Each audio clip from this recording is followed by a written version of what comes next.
What if everything you thought you knew about the beginning was wrong? Ancient Sumerian tablets, some of the oldest written documents in human history, describe something that existed before the gods, before creation, before even the concept of time had meaning. These texts don't talk about a divine creator snapping the universe into existence. Instead, they reveal a primordial darkness so complete, so absolute, that nothing, not heaven, not earth, not even the Anunnaki themselves, had names yet. The tablets describe cosmic wars between beings of pure chaos and order, rebellions that shook the foundations of reality, and a time when the universe was nothing more than swirling, formless waters in an endless void. What the ancient scribes recorded on these clay tablets challenges everything modern archaeology thought it understood about humanity's oldest civilization. If you want to uncover the hidden truths buried in humanity's most ancient texts, hit that subscribe button and turn on notifications so you never miss an episode. We're diving deep into mysteries that mainstream history refuses to touch.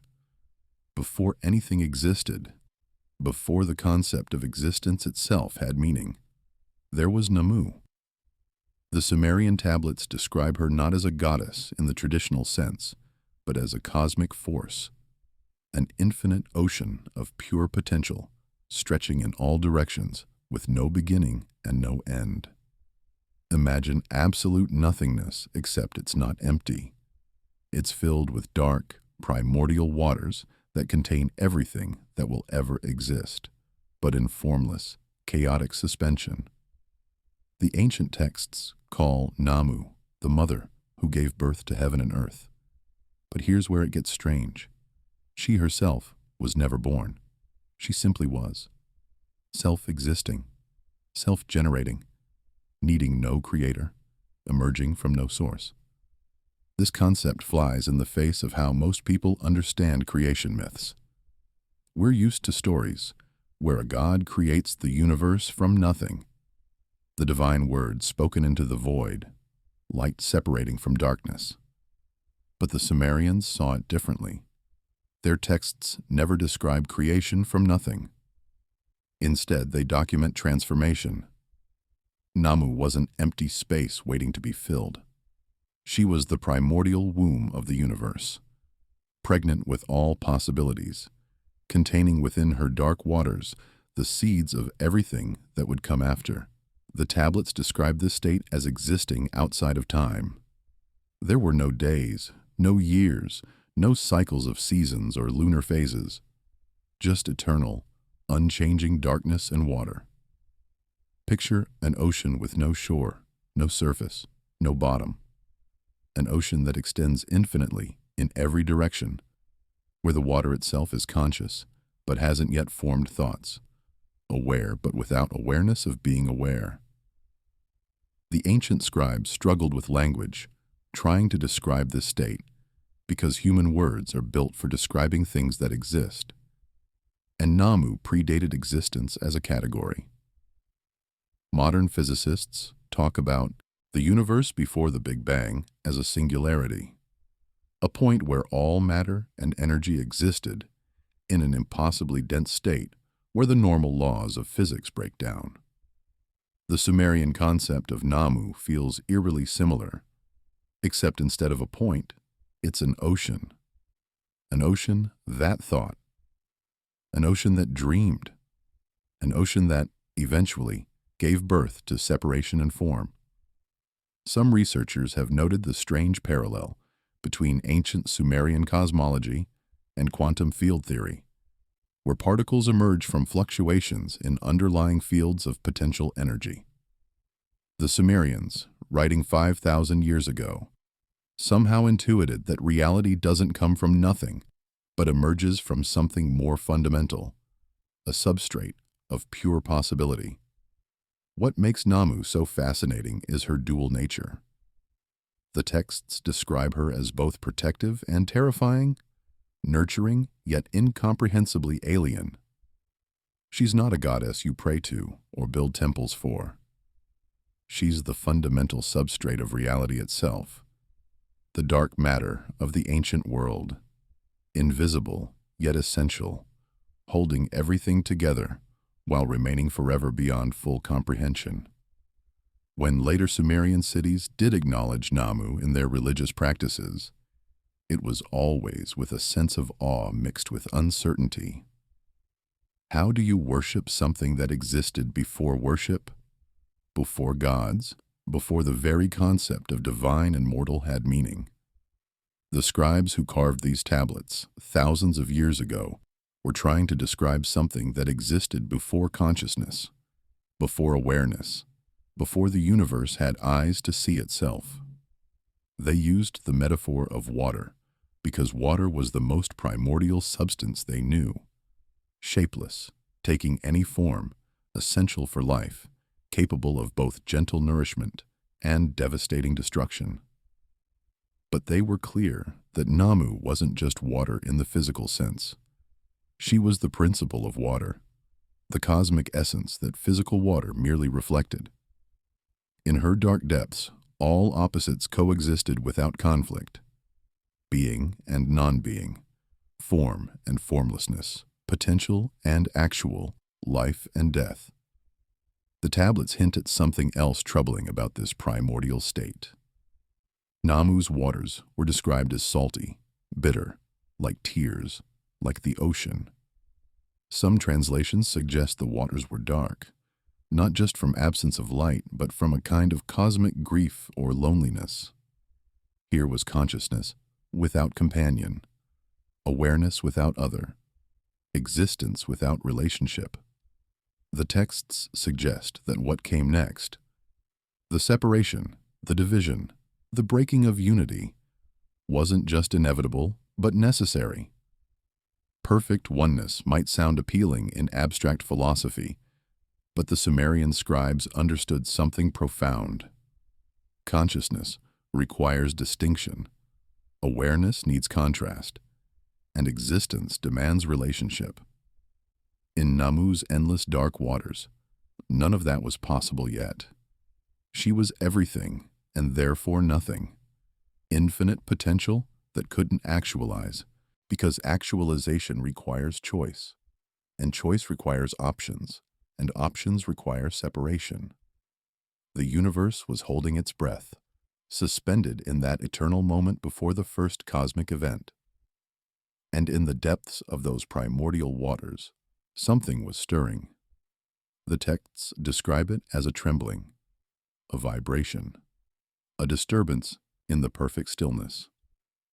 Namu's waters were about to break. The first birth in cosmic history was approaching, and with it would come the violence of separation, the pain of division, and the beginning of everything we recognize as reality. But Namu's eternal darkness couldn't last forever. What happened next would establish the fundamental structure of the universe and set in motion a chain of events that would eventually lead to the greatest controversy in Sumerian mythology: the creation of humanity itself. The tablets describe the first event in cosmic history as a separation, a violent tearing apart of unity into duality. From Namu's dark waters, two fundamental forces emerged: An, representing the heavens and sky above, and Ki, embodying the earth and solid ground below. This wasn't a gentle birth. The texts suggest it was a cosmic rupture, the universe's first act of violence against its own unified nature.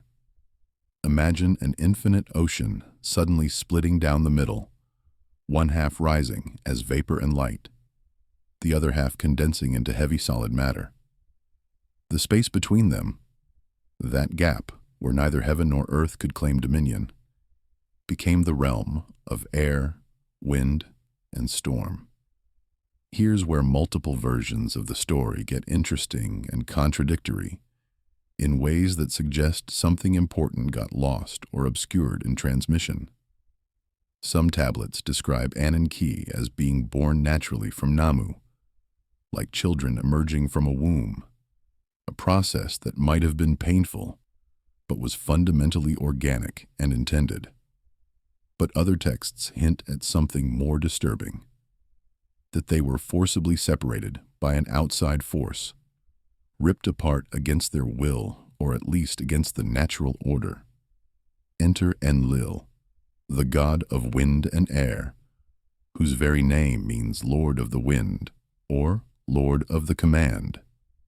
Several scholars, who've spent decades translating these tablets, suggest that Enlil might have been the wedge that drove Anunnaki apart, forcing his way between them, and establishing the three-tiered universe that would define Sumerian cosmology for millennia. Think about what that implies for a moment.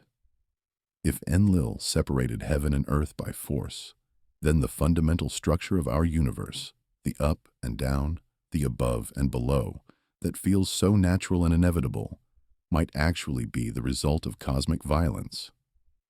It suggests that the ordered world we inhabit exists only because someone or something imposed that order against an earlier state that was unified but undifferentiated.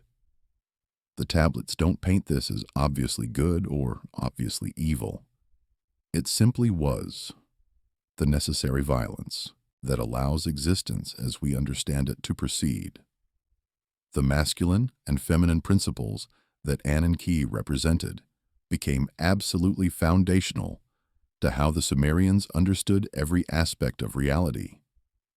An was masculine, distant, unreachable, representing sky, air, authority, and the realm of the stars that wheel overhead in their eternal patterns.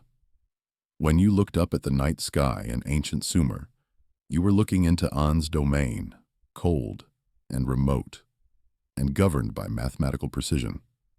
Ki was feminine, close, tangible, warm, representing fertility, growth, the cycles of planting and harvest, the physical world that humans would eventually walk upon and depend on for survival. When you dug your hands into soil or felt rain on your face, you were touching Kai's body. But here's what modern readers often miss. They weren't opposites in conflict. The tablets are clear about this. And Anunnaki weren't locked in some eternal struggle for dominance. They were complementary forces in eternal tension, neither able to exist without the other, each defining the other through contrast. Heaven without earth is empty abstraction, pure principle with nowhere to manifest, ideas with no ground to take root. Earth without heaven is blind matter with no higher purpose, no organizing intelligence, no pattern or meaning beyond simple accumulation. The separation created the potential for existence as we understand it, a universe with direction, with up and down, with space for things to happen, for events to unfold, for stories to be told. The cosmic motif running through Sumerian thought emphasized this interdependence in ways that affected every aspect of their civilization. Every temple built in ancient Sumer, from the smallest neighborhood shrine to the massive ziggurats that dominated city skylines, reflected this three-part structure. A foundation rooted deep in Ki, the earth, often built directly on sacred ground, or positioned over springs that connected to the Abzu below. The walls and rooms existed in the realm of Enlil, the middle air where humans lived and breathed, and conducted their business. And the roof, or ziggurat peak, reached upward toward An, toward heaven, often decorated with stars or astronomical symbols to emphasize the connection. The priests who served in these temples understood they weren't just performing rituals in a building. They were literally standing in the space between heaven and earth, occupying the same cosmic position that Enlil held in the divine realm, mediating between the gods above and the material world below. When they burned incense, the smoke rose from Kai toward An, carrying prayers and petitions upward. When they poured libations, liquid sank from the realm of air down into the earth, feeding Kai and the subterranean waters of the Abzu that Enki would later claim as his domain. Every ritual was a reenactment of cosmic principles, a way of aligning human activity with the fundamental structure of reality itself. But here's the question that troubled ancient theologians and still puzzles scholars today. If Namu was perfect unity, containing all potential in harmonious suspension, why separate at all? Why introduce division, limitation, and boundaries into a cosmos that existed in infinite potential? Why trade completeness for partiality, unity for multiplicity, peace for the eternal tension between opposing forces? The tablets don't give a clear, direct answer to this question, but they hint at something profound that cuts to the heart of existence itself.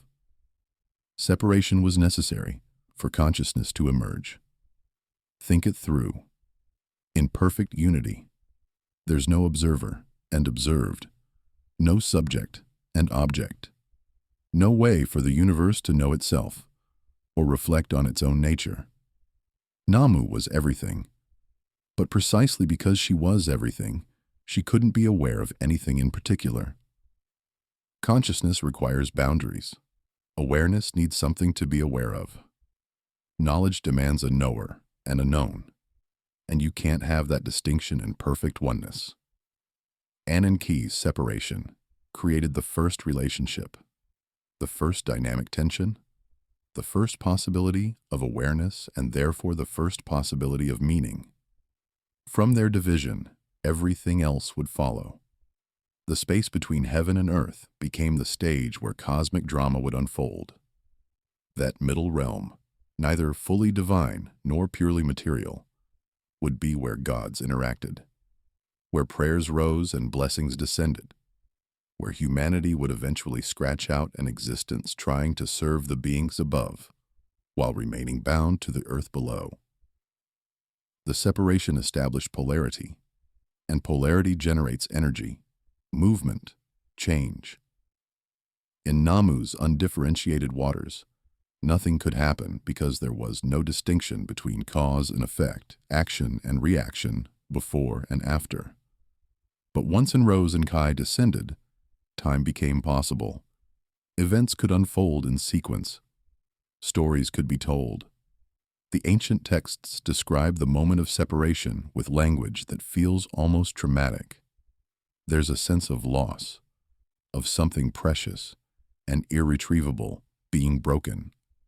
But there's also excitement, anticipation, the recognition that something new and extraordinary is now possible. It's the same bittersweet quality you find in any birth. The end of comfortable unity in the womb, and the beginning of separate individual existence with all its dangers and possibilities. The universe had taken its first breath. Heaven and earth had been established. The framework of reality was in place. And into that framework, the first divine beings were about to step, including gods who would one day look down at the earth and decide it needed workers who would eventually rebel, and a solution to that rebellion that would change the course of cosmic history forever. The stage was set. Heaven above, earth below, and between them, the space where the first divine generation was about to emerge and establish the order that would govern everything, until that order faced a crisis that threatened to tear it all apart. From the union of An and Kai, or from their separation, depending on which tablet you read and which city-states version you trust, came the first generation of divine beings. These weren't the Anunnaki, as we typically think of them today. These were the elder gods, the cosmic architects, the primordial administrators who would establish the fundamental laws of reality before the term Anunnaki took on its later, more specific meaning in Sumerian theology. 4 names appear again and again in the oldest texts, carved into clay tablets that predate most of what we consider ancient history. An himself, taking a more active role than Namu ever did. Enlil, the separator and organizer, Enki, the clever problem solver, and Ninhursag, the life-giver and shaper of forms. Together, these four formed the Supreme Council that ruled over everything that would come after. But they weren't equals, and the texts are remarkably clear about the hierarchy, even as different city-states emphasized different gods as supreme, and remained in the highest heaven, distant and largely uninvolved in the daily operations of the cosmos. He was the ultimate authority, the final arbiter, the supreme power that other gods swore oaths by, and whose word was absolute law. But like many supreme deities in ancient pantheons, like the Greek Uranos or the Roman Jupiter in their earliest forms, An's power was more symbolic than active. He'd established his position through the act of separation from Kai, through being the sky itself, but he didn't seem particularly interested in management. The real work fell to his children, and especially to Enlil. Having carved out the space between heaven and earth, whether by his own action or simply by being born into that role, Enlil claimed dominion over the air and atmosphere, the realm humans would breathe, where storms formed and dissipated, where the wind carried prayers upward and divine commands downward. The tablets describe him with language that suggests both creation and destruction in equal measure. He could send gentle breezes that brought life-giving rain to crops, ensuring harvests and prosperity. But he could also unleash devastating tempests that leveled cities, floods that drowned entire populations, storms that the texts describe as divine punishment for human transgression. Enlil's character in Sumerian mythology is complex and often uncomfortable for modern readers. He's not a benevolent father figure. He's order personified, rigid, unbending, insistent on proper hierarchy and absolute obedience to divine law. When humans multiply too quickly and become too noisy, disturbing the gods' rest, Enlil is the one who decides they need to be culled. When lesser gods rebel against their working conditions, Enlil's first instinct is punishment, not negotiation. He represents cosmic order, yes, but order maintained through force and the constant threat of violence. The Sumerians both revered and feared him, building massive temples to ensure his favor, while never forgetting that his favor could be withdrawn at any moment. Enki, also called Ea in later Babylonian texts, and sometimes conflated with other water deities across Mesopotamian history, took a completely different path.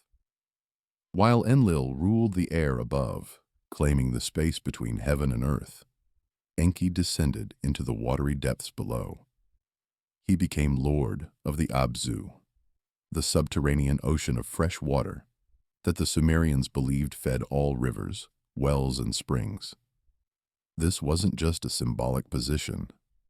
The Abzu was understood as a real place, an underground ocean that explained where fresh water came from and why wells could be dug almost anywhere to reach it. But Enki was more than just a water god, and this is where his character becomes crucial to the entire Sumerian narrative. The tablets consistently portray him as the clever one, the trickster, the god of wisdom and magic, who always had a plan when everyone else hit a dead end. While Enlil represented rigid order and unchanging law, Enki embodied adaptability, creativity, lateral thinking. When other gods faced impossible problems, and the texts are full of impossible problems, they turned to Enki. When cosmic disasters threatened to destroy everything the gods had built, Enki found workarounds. When Enlil decided to wipe out humanity with a flood, Enki secretly warned the human hero Atrahasis, ensuring survival. This pattern repeats throughout Sumerian mythology with remarkable consistency. Enki is the god who never gives up, who never accepts that a problem has no solution, who's willing to bend rules and challenge authority if it means preserving what he considers important. The tablets describe him as sitting in the Abzu, surrounded by magical knowledge, by the secret patterns that govern how reality operates beneath the surface of obvious law. While Enlil commanded from above with the weight of authority, Enki worked from below with the subtle power of understanding how things actually function. This dynamic between them, between rigid order and flexible creativity, would prove crucial when the divine order faced its greatest crisis, when lesser gods rebelled and the whole system threatened to collapse. Ninhursag, sometimes called Nintu or Ninma, or even Ninhursaga, depending on which city-state's records you're reading, completed the primary pantheon as the great mother goddess. If Namu was the primordial mother of the cosmos itself, existing before existence, Ninhursag was the mother of living things, the shaper of biological forms, the one who understood how to take inert matter and make it breathe. The tablets describe her shaping creatures from clay, experimenting with different forms, establishing the patterns and templates that would govern biological life. But she wasn't creating from nothing any more than Namu had. She was organizing, refining, imposing order and pattern on the chaotic potential that had existed since the beginning. Think of her as a cosmic sculptor, working with clay from Kai and water from the Abzu, animated by breath from Enlil's realm, and guided by wisdom from Enki's deep knowledge.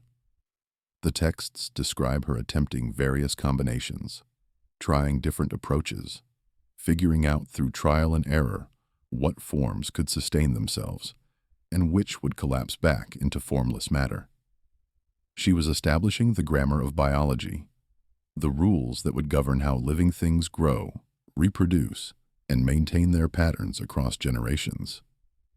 What's absolutely fascinating, and this is something mainstream archaeology often glosses over, is how the texts describe these elder gods establishing cosmic law. They weren't just powerful beings throwing energy around randomly, fighting and feuding like characters in a soap opera. They were bureaucrats, administrators, cosmic engineers, carefully designing how reality would function going forward. One particularly detailed tablet describes them gathering an assembly, assigning roles and responsibilities, establishing which deities would control which aspects of nature, which city-states would fall under whose protection, even which offerings humans would eventually be required to bring to their temples.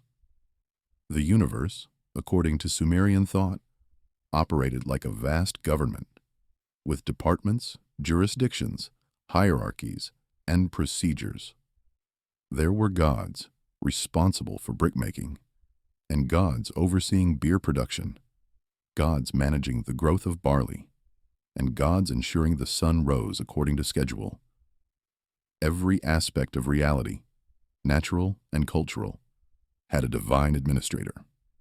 And above them all sat the council of elder gods, making decisions that affected everything below. Recently translated tablets describe these assemblies in remarkable detail, including protocols for how lower gods could petition higher ones, how disputes were resolved, even something like divine legal codes that governed interactions between different ranks of gods. This divine hierarchy existed before the term Anunnaki took on its later, more specific meaning. Originally, Anunnaki might have referred to these elder gods collectively, literally meaning offspring of Ananki, children of heaven and earth. But as Sumerian civilization evolved over centuries, as different city-states rose to prominence and fell, as political changes reshaped religious emphasis, the pantheon expanded and the terminology shifted.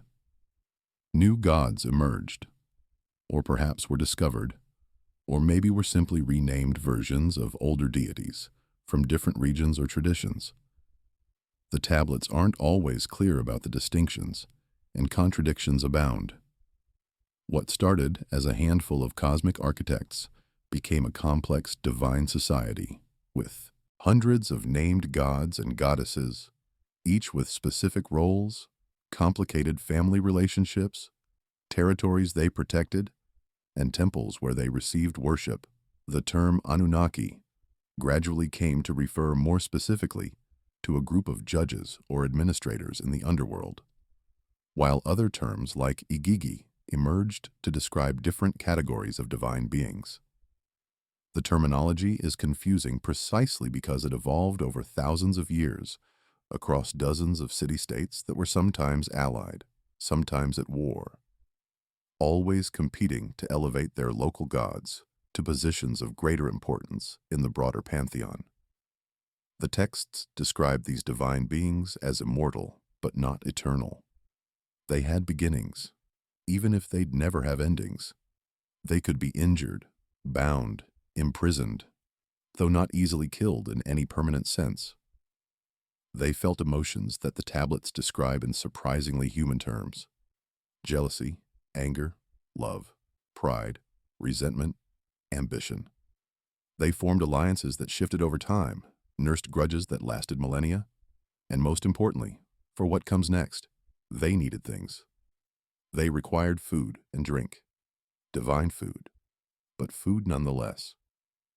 They desired worship and acknowledgement. They demanded order and obedience. And here's where the cosmic order they'd so carefully established began to face its first serious problem. The elder gods had separated heaven from earth, created the mechanisms by which the cosmos would operate, established laws and hierarchies and administrative structures. But maintaining all of this required work. Endless, exhausting, backbreaking work. Rivers needed to be dug to carry fresh water from the Abzu to the surface. Canals had to be maintained. Mountains required raising to provide metals and building stone. Fields needed cultivation so the gods would have grain for bread and barley for beer. The elder gods, An, Enlil, Enki, Ninhursag, and the growing number of major deities, had the power and authority to command this work, but they certainly weren't going to do it themselves. They needed workers, divine workers, beings strong enough and immortal enough to accomplish cosmic labor, but subordinate enough in rank to follow orders without question, without sitting on the council or sharing in divine authority. And so, before humans ever appeared in the Sumerian narrative, there was another group, lesser gods, created specifically for servitude, younger deities with all the strength of divinity, but none of the status. The tablets call them the Igigi, and their story reveals something much darker about what life was like before the Anunnaki made their most controversial decision, a decision that would lead directly to you and me, standing here thousands of years later, reading their words and wondering what really happened in those ancient days before humanity walked the earth. The Igigi were about to experience something that gods shouldn't experience: desperation, exhaustion, and eventually, rebellion. What happened next would shake the foundations of the divine order and force the elder gods to find a solution that would require creating an entirely new kind of being. Long after the first Sumerian cities rose and fell, their ideas about the beginning of everything refused to die. As power shifted north to Babylon, as empires crumbled and rebuilt, as kings came and went, claiming divine mandate, the stories shifted too. But under the new names and new politics, something deeply familiar still pulsed underneath. The Babylonians preserved an epic called the Enuma Elish, a creation story recited during New Year festivals when priests needed to remind everyone where power came from and why the current order deserved to stand. And when you listen closely to what those priests chanted in torchlit temples, It sounds like someone took the old Sumerian vision of Namu's endless water and remixed it into something even darker, more violent, more politically useful. Instead of a single primordial sea holding all potential in quiet suspension, the Babylonians spoke of two waters, existing side by side before anything else. Apsu, the sweet fresh water deep below, calm and generative, feeding wells and rivers from unseen underground reservoirs. And Tiamat, the salty, chaotic ocean above and around everything, vast and unpredictable, embodying the wild outer waters that surrounded the known world. Before any gods were named, before any stars appeared, before heaven and earth separated into recognizable forms, these two waters simply existed, mingling as a single body, timeless and undisturbed, in an embrace that predated consciousness itself. The opening lines of the Enuma Elish describe this primordial state with language that feels almost hypnotic when you read it in translation. When on high heaven had not been named, firm ground below had not been called by name, nothing but primordial Apsu, their begetter, and Mummu Tiamat, she who bore them all, their waters commingling as a single body. Notice what's not there: no light, no land, no gods, no structure, no names. The Babylonian scribes understood that naming is an act of power, a way of imposing human or divine categories on raw reality. Before names, there was only the slow mixing of salt and fresh, chaos and potential, held in perfect balance. If Namu was the quiet, brooding potential of the cosmos in the Sumerian telling, Tiamat was that potential with teeth, with moods, with the capacity for rage that could tear apart everything she'd helped create. The texts describe her not just as a sea, but as a presence, a being whose body was the ocean, and whose emotions moved like storms across her surface.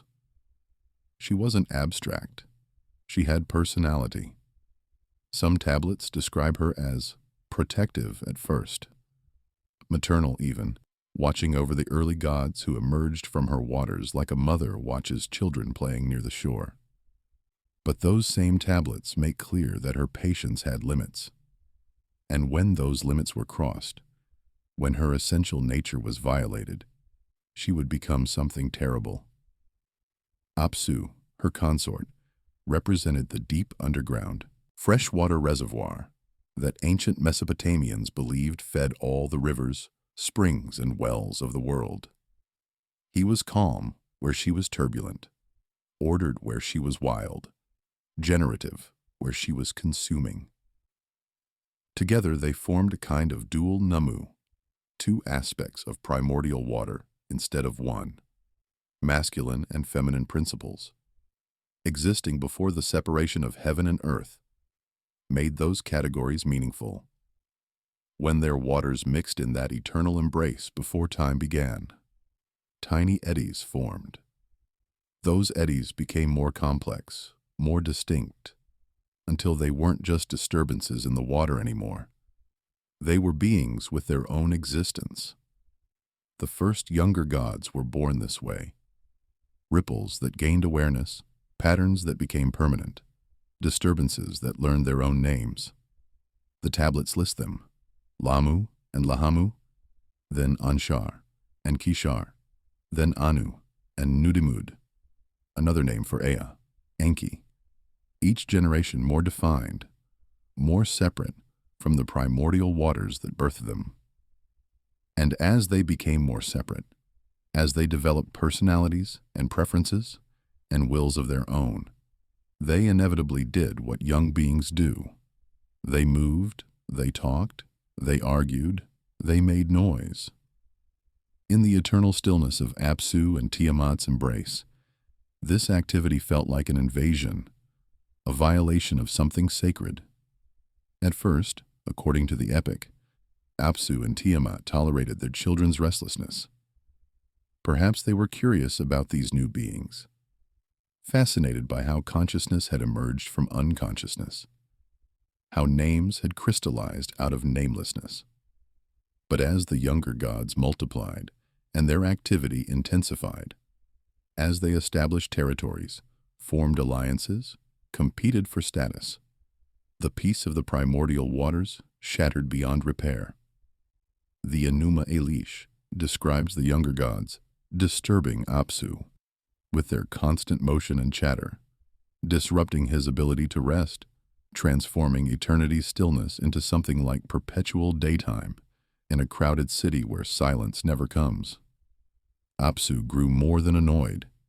He grew resentful in a way that beings who remember perfection become resentful when that perfection is lost. In his eyes, the young gods were ungrateful intruders, ruining the serenity of an eternal ocean that had existed long before them and should have continued in peace long after. He watched them carve up reality into territories, watched them impose boundaries where there had been none, watched them create hierarchy and competition where there had been only undifferentiated potential, and finally, he made a decision that would define the rest of cosmic history. If peace couldn't be restored through negotiation or tolerance, the noisy ones had to go. They would be unmade, dissolved back into the waters they came from, their names forgotten, their disturbances erased. That's where the story takes its first truly chilling turn, the moment when the Babylonian epic reveals that creation is not a one-way process, and that what emerges from the void can always be pulled back in. Apsu decided to wipe out his own children, not in anger, not in passion, but with the cold logic of someone restoring order to a system gone wrong. He confided his plan to Tiamat, expecting agreement, assuming she would share his desire to return to the old silence. But she hesitated. The tablets portray this moment with remarkable psychological depth. Tiamat torn between two incompatible loves, caught between nostalgia for what was and attachment to what had emerged. On one hand, she remembered the old quiet, the comfortable darkness before their children stirred the waters, the perfect balance of salt and sweet mixing without complication. She'd existed in that state for what might as well have been forever, and part of her mourned its loss. On the other hand, those disturbances were her offspring, beings she'd carried in her vast body, given form through her substance, watched as they learned to exist separate from her. The idea of destroying them created a tension inside her that the epic never fully resolves, a grief that sits at the heart of the whole creation narrative. In some versions of the text, scholars suggest Tiamat tried to warn the younger gods, or at least delayed long enough that her hesitation itself became a warning. In other versions, she simply withdrew her protection and let events unfold. Either way, her hesitation bought enough time for someone among the younger gods to notice the danger and act. That someone was Ea, another name for Enki, now appearing in this updated Babylonian telling as the same clever problem solver who defined the Sumerian narratives. Just as in the older texts, Ea is the strategist, the one who listens more closely than everyone else and hears the plan forming beneath the surface of ordinary conversation.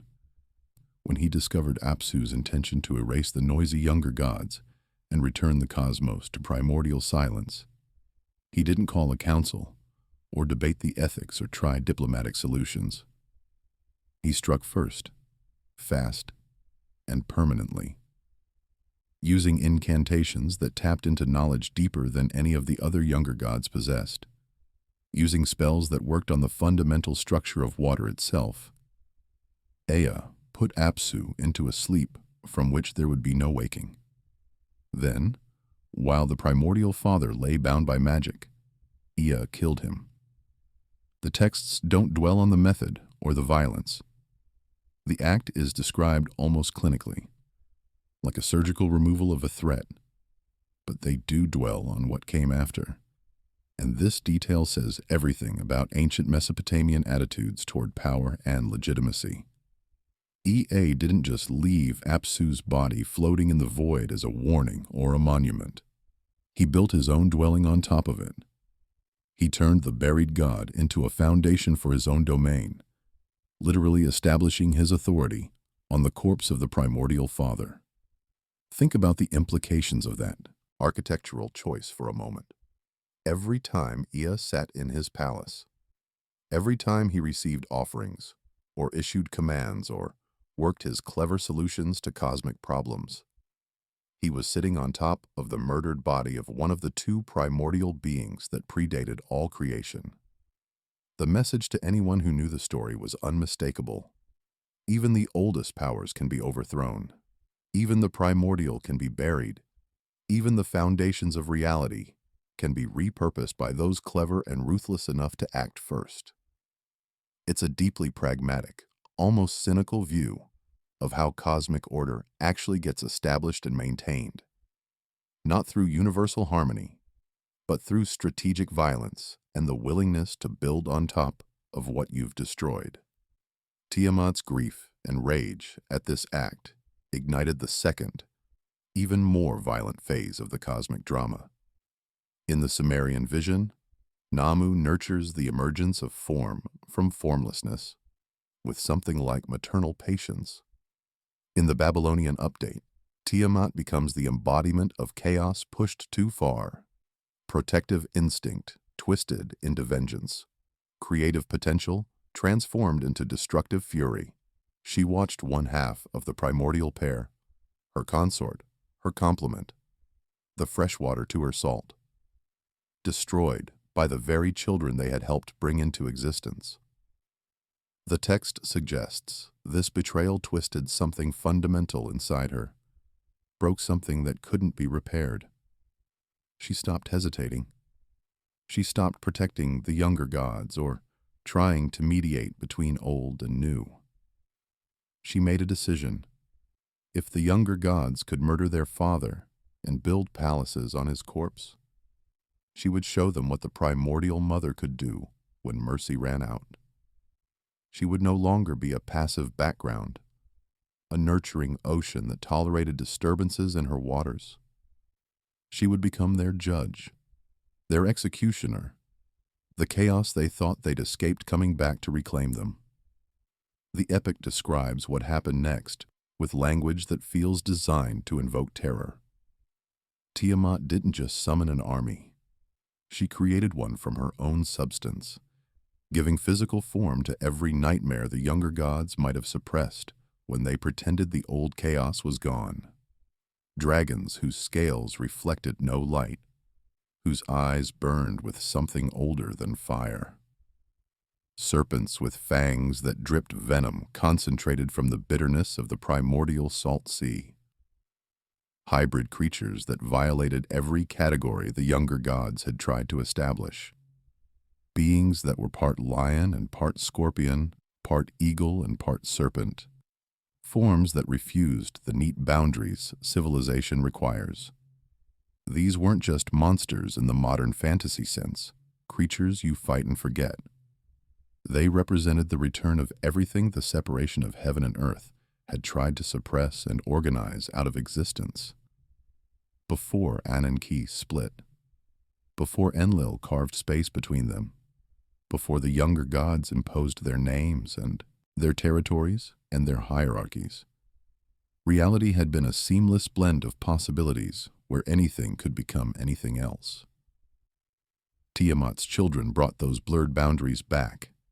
Sky and sea fused in dragon wings that could swim through air and fly through water. Land and predator fused in hybrid beasts that belonged to no ecosystem, chaos and form.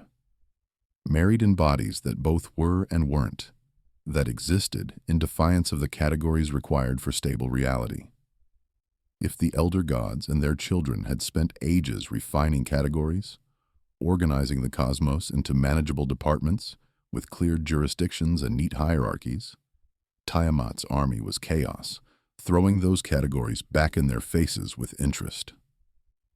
Every monster she created was an argument against the order they'd imposed, a living demonstration that the primordial waters hadn't disappeared just because they'd been renamed and repurposed. The cosmos the younger gods thought they controlled was revealed as a thin skin over something much older, much larger, much more powerful than they'd wanted to admit. And at the head of this army, Tiamat placed Kingu, elevating him above all others and giving him the ultimate symbol of cosmic authority, the Tablet of Destinies. In Mesopotamian thought, this tablet wasn't just a symbolic object. It was the instrument through which cosmic law was written and enforced, the physical embodiment of the power to determine what would happen and what wouldn't. By placing it on King's chest, Tiamat was making a statement that went beyond military strategy. She was declaring that legitimate authority no longer belonged to the younger gods who'd murdered Apsu and built their civilization on his corpse. Authority belonged to whoever held the tablet, and now that was Kingu, champion of chaos, general of the primordial mother's revenge. The stage was set for a war that would literally reshape the universe. Not a border skirmish between rival gods, not a power struggle over which city's deity deserved more temples, but a fundamental conflict over whether reality would remain ordered and categorized under the younger god's rule, or dissolve back into the chaotic potential from which it had emerged.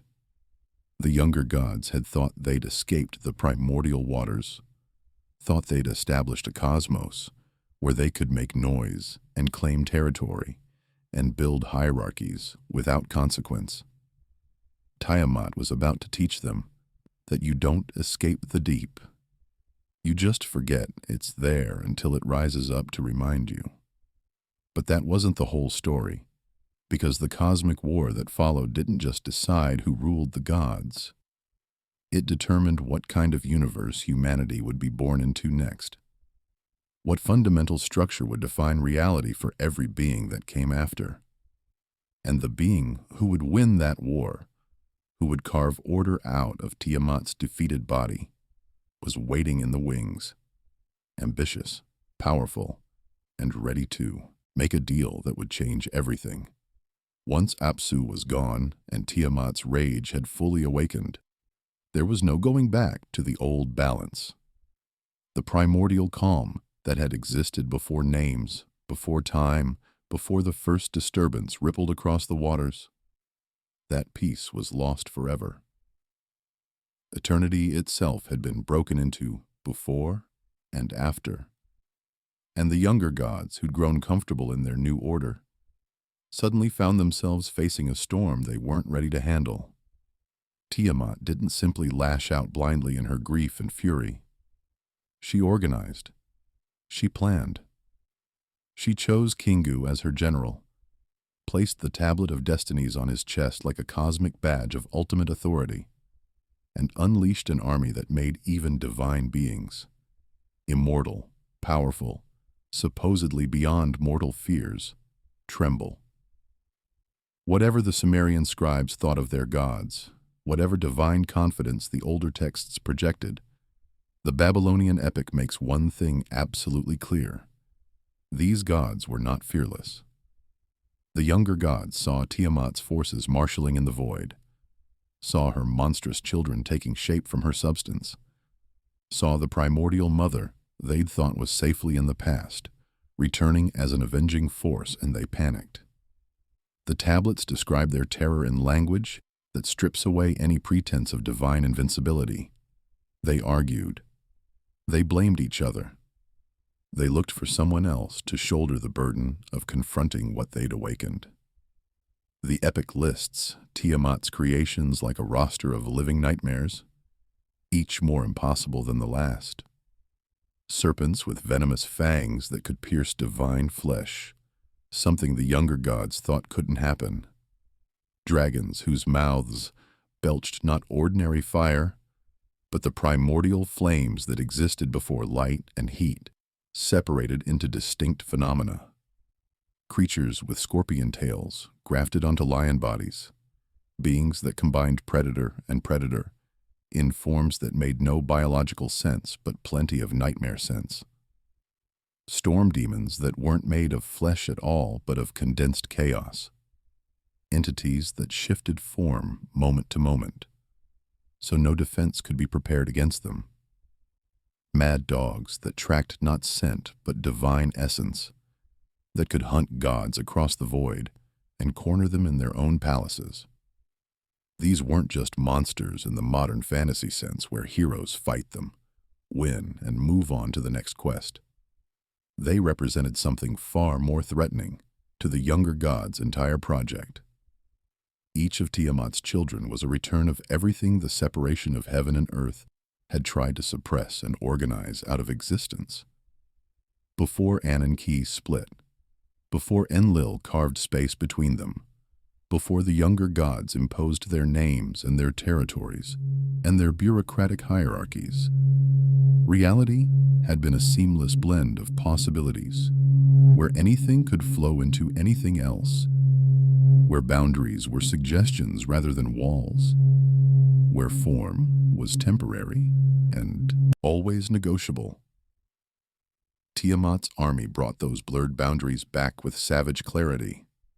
Sky and sea fused in dragon wings that could swim through air as easily as flying through water, violating the careful distinction between above and below. Land and predator fused in hybrid beasts that belonged to no ecosystem the gods had designed, creatures that refused to fit into the neat categories required for managing nature. Chaos and form, married in bodies that both were and weren't, that existed in defiance of the basic logical principles, like non-contradiction, that stable reality depends on. If you looked at these monsters closely, the texts suggest you couldn't maintain a coherent sense of what you were seeing, because the seeing itself depended on categories they violated. If the elder gods and their children had spent untold ages refining categories, organizing the cosmos into manageable departments, with clear jurisdictions and neat hierarchies, if they'd built a whole civilization on the assumption that reality could be controlled through proper classification and administration, Tiamat's army was chaos, throwing those categories back in their faces with compound interest. Every monster she created was an argument against the order they'd imposed, a living demonstration that the primordial waters hadn't disappeared just because they'd been renamed heaven and earth and given to younger gods to manage. The cosmos the younger gods thought they controlled was revealed as a thin, fragile skin over something much older, much larger, much more powerful than they'd wanted to admit. And that revelation terrified them in a way that physical danger alone couldn't, because it threatened the entire basis of their authority.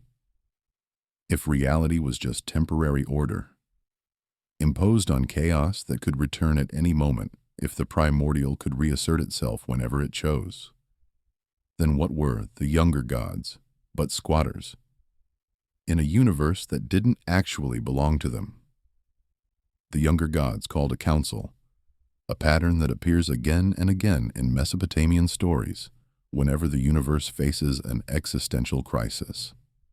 These assemblies weren't just political theater. They were how divine civilization supposedly worked, how decisions got made, how responsibility got distributed or deflected. The gods gathered in their hall, and the texts describe an atmosphere thick with fear and accusation. They argued about whose fault this was. Should they blame Ea for killing Apsu without consulting everyone first?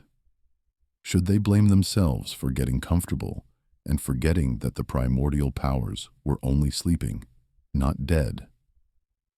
Should they blame Tiamat for overreacting, for not understanding that progress requires leaving the past behind? But beneath the arguments, one terrifying realization unified them. No one wanted to face Tiamat. The gods who'd been bold enough to overthrow Apsu, who'd built palaces on his corpse, who'd organized the cosmos according to their preferences, were suddenly paralyzed when confronted with the full fury of the primordial mother they'd assumed would stay passive. One by one, the texts say, champions were proposed, and one by one they declined. Anu himself, the sky god, was sent to confront Tiamat first. But when he saw the scale of her forces, when he looked into her eyes and saw chaos looking back, he retreated. The message was clear. Traditional authority wasn't enough. Old legitimacy based on being Anne's heir wouldn't work, and whoever faced Tiamat would need to embody something new. So they turned to the only one among them whose ambition matched the scale of the threat, whose hunger for power was obvious enough that everyone had been watching him carefully, waiting to see when he'd make his move. Marduk. Marduk was not one of the original elder gods in the ancient Sumerian sense, not part of the first cosmic generation that separated heaven from earth. He rose later, as Babylon itself rose from a minor city to the dominant power in Mesopotamia. Some scholars argue that the Enuma Elish itself was written or heavily edited as political propaganda, a text designed to justify Babylon's political dominance by elevating their local god to supreme cosmic status, rewriting creation so Marduk appeared as the destined hero who saved the universe. Whether that's true or not, what matters is how the narrative positions him. Marduk is young, powerful, untested, and absolutely convinced of his own destiny. He steps forward in the divine assembly, and the texts describe this moment with dramatic flair. The older gods, desperate and frightened, look at him with hope mixed with suspicion. Marduk agrees to fight Tiamat, agrees to face the primordial mother and her army of chaos when no one else will, but on one condition that changes everything. If he wins, if he defeats the threat that all the older gods are too terrified to confront, then they must grant him ultimate authority, making him king not just of Babylon, but of the entire cosmos. The demand is breathtaking in its audacity. Marduk is essentially saying, your cosmic order is about to collapse. You're all too scared to defend it yourselves, so hire me as your champion and pay me by surrendering your independence. The fate of the universe becomes a gamble, a transaction, a hostile takeover disguised as a rescue. The gods debate. They hesitate. They look at each other knowing that if they accept Marduk's terms, they're trading their future freedom for one desperate shot at immediate survival. But what choice do they have? Tiamat's army is gathering. The tablet of destinies is in Kingu's hands, meaning cosmic law itself has passed to the forces of chaos. They accept the deal. The preparations for Marduk's battle with Tiamat, read like ancient war poetry, designed to be chanted in temples, building tension through repetition and escalating imagery. The gods arm him with every weapon and charm they can muster, pooling their power into their chosen champion. Marduk fashions a net to trap the great sea dragon, weaving it from cosmic forces strong enough to hold primordial waters. He girds himself with storms-like armor, surrounds his body with winds that obey his commands. He takes up weapons, whose names the tablets list with reverence: bow and arrow, mace and club, lightning that flashes from his hands like living weapons. Then he rides into battle, in a chariot drawn by 4 ferocious winds. The 4 cardinal directions mobilized as living creatures, pulling him toward his destiny. Lightning flashes from his hands with every gesture, illuminating the void. Thunder rolls ahead of him, like heralds announcing his approach.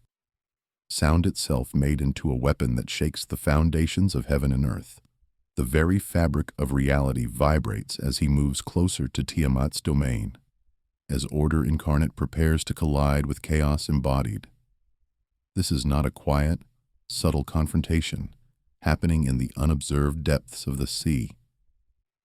It's cosmic spectacle, the moment when all the energy unleashed by the separation of heaven and earth, all the tension between old and new, all the conflict between primordial and organized, crashes head-on into visibility. The texts want you to see this, to feel the universe holding its breath, to understand that everything depends on what happens next. When Marduk finally faces Tiamat directly, the epic slows down, stretching each moment as if the ancient reciters wanted every listener to feel the unbearable tension. They meet in the void between heaven and earth, in that space Enlil had carved out between An and Ki, the space that was supposed to belong to the younger gods forever. Tiamat sees him coming, this young god wearing storms like clothing, carrying the combined power of the divine assembly, representing everything new that had displaced everything old. She opens her mouth. This detail matters more than it might seem.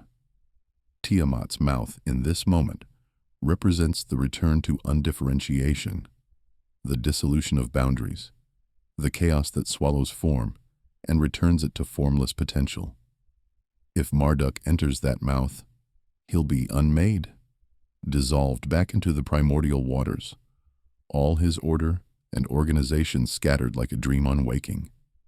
She opens wider, drawing in the winds and storms he brought with him, pulling at the very fabric of his being. But that is exactly what he wants. As her jaws stretch wide to swallow him whole, as she draws in the winds that surround him like armor, Marduk doesn't resist the pull. Instead, he sends those winds deeper inside her, forcing them down her throat, filling her vast body with storm and pressure. Imagine an ocean trying to swallow a hurricane and discovering the hurricane fights back from within. The winds inflate her body like a cosmic sail forced past its limit, stretching her form beyond what even primordial flesh can contain. The pressure builds. Tiamat's body distends, expands, begins to tear at the seams where water held its shape through will alone. And in that moment of maximum vulnerability, when the mother of chaos is betrayed by her own attempt to consume order, Marduk fires an arrow, not randomly, not in panic. A single, precise strike aimed with the confidence of someone who knows this is destiny, that the story was always heading here. The arrow tears through her heart. The primordial sea, the mother of everything, the force that had existed before existence itself, collapses. Her body, which had been the ocean, which had been chaos embodied, which had been infinite potential held in watery suspension, loses coherence. She falls, and in her falling, the epic suggests something fundamental about the universe changes. Chaos hasn't been defeated. You can't defeat chaos any more than you can defeat the ocean by winning one battle against it. But it's been forced back, contained, made manageable for the first time. What comes next is the part many people hear in simplified form, but rarely think through to its disturbing conclusion. Marduk doesn't just leave Tiamat's body floating dead in the void as a monument to his victory. He doesn't give her a funeral or show respect to the defeated mother. He cuts her in half. Using weapons or his bare hands, the texts vary. He splits the primordial body down the middle like someone gutting a fish for dinner. From one half, he creates the firmament of heaven, the solid dome that holds back the upper waters, the barrier that keeps chaos at bay. He positions it above as a ceiling, a boundary, a constant reminder that the wild waters are still there, but contained, controlled, kept outside the ordered cosmos. From the other half, he fashions the earth, the ground beneath mortal feet. the foundation on which cities will rise and fields will be planted. He arranges it below as a floor, another boundary, keeping the lower waters and the Abzu separate from the space where life happens. In other words, the universe as the Babylonians knew it, sky above, land below, waters contained and controlled on both sides, is literally built out of the corpse of a slain primordial being. The firmament isn't just sky, it's dead. Mother stretched thin and made to serve the purposes of her killers. The earth isn't just ground, it's a foundation carved from chaos and forced into stillness.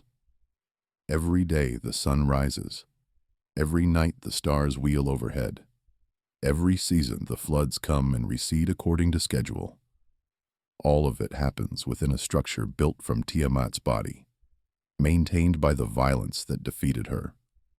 Order, the Babylonians understood, is not something that gently emerges from chaos through natural process.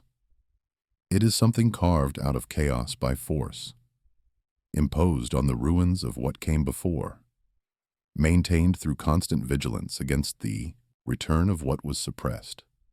The story offers no illusions about cosmic justice or natural harmony.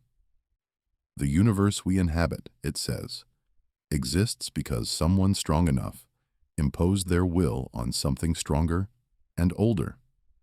And that imposition is renewed every day through ritual, through kingship, through the hierarchical order that Marduk's victory established.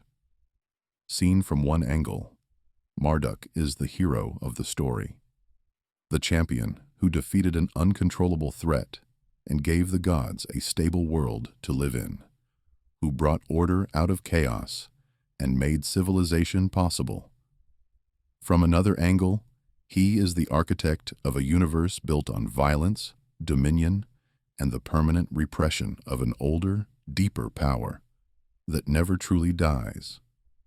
The heavens themselves become a monument to a defeated mother, a constant reminder of what was sacrificed for stability. Every time the Babylonians looked up at the sky, they were looking at a barrier holding back waters that wanted to return, chaos that was contained but never destroyed. Tiamat's body literally holds up their world, but her waters still lurk beyond the stars, waiting. Her chaos still lives in the monsters of the deep, in the unpredictable storms that ignore human calendars, in the sudden catastrophes that shatter carefully laid plans. The ordered world is shown to be a fragile skin over an abyss that remembers what it lost and would gladly reclaim it. This is not a comforting creation myth. It's a warning dressed as a victory, a reminder that every harvest, every stable year, every generation of peace is borrowed time, maintained by force against forces that never sleep. After dividing Tiamat's body and constructing the architecture of the cosmos from her remains, Marduk continues reshaping reality according to his vision. He organizes the constellations, assigns each star a position and function in the night sky, turning the random scatter of lights into a calendar, a map, a book that priests can read to predict floods and plan festivals. He fixes the paths of the moon and sun, establishes the cycles that will govern agricultural life and religious ritual. He creates time itself as something measured and predictable, instead of the eternal now that characterized the primordial state. Then he turns his attention to the other gods, the ones who hired him to fight their battle, who promised him kingship in exchange for saving their ordered world. Marduk arranges them into offices and duties, giving them domains to manage, temples to dwell in, boundaries they must respect. The divine assembly becomes more than an occasional council. It becomes a permanent government with Marduk as absolute monarch.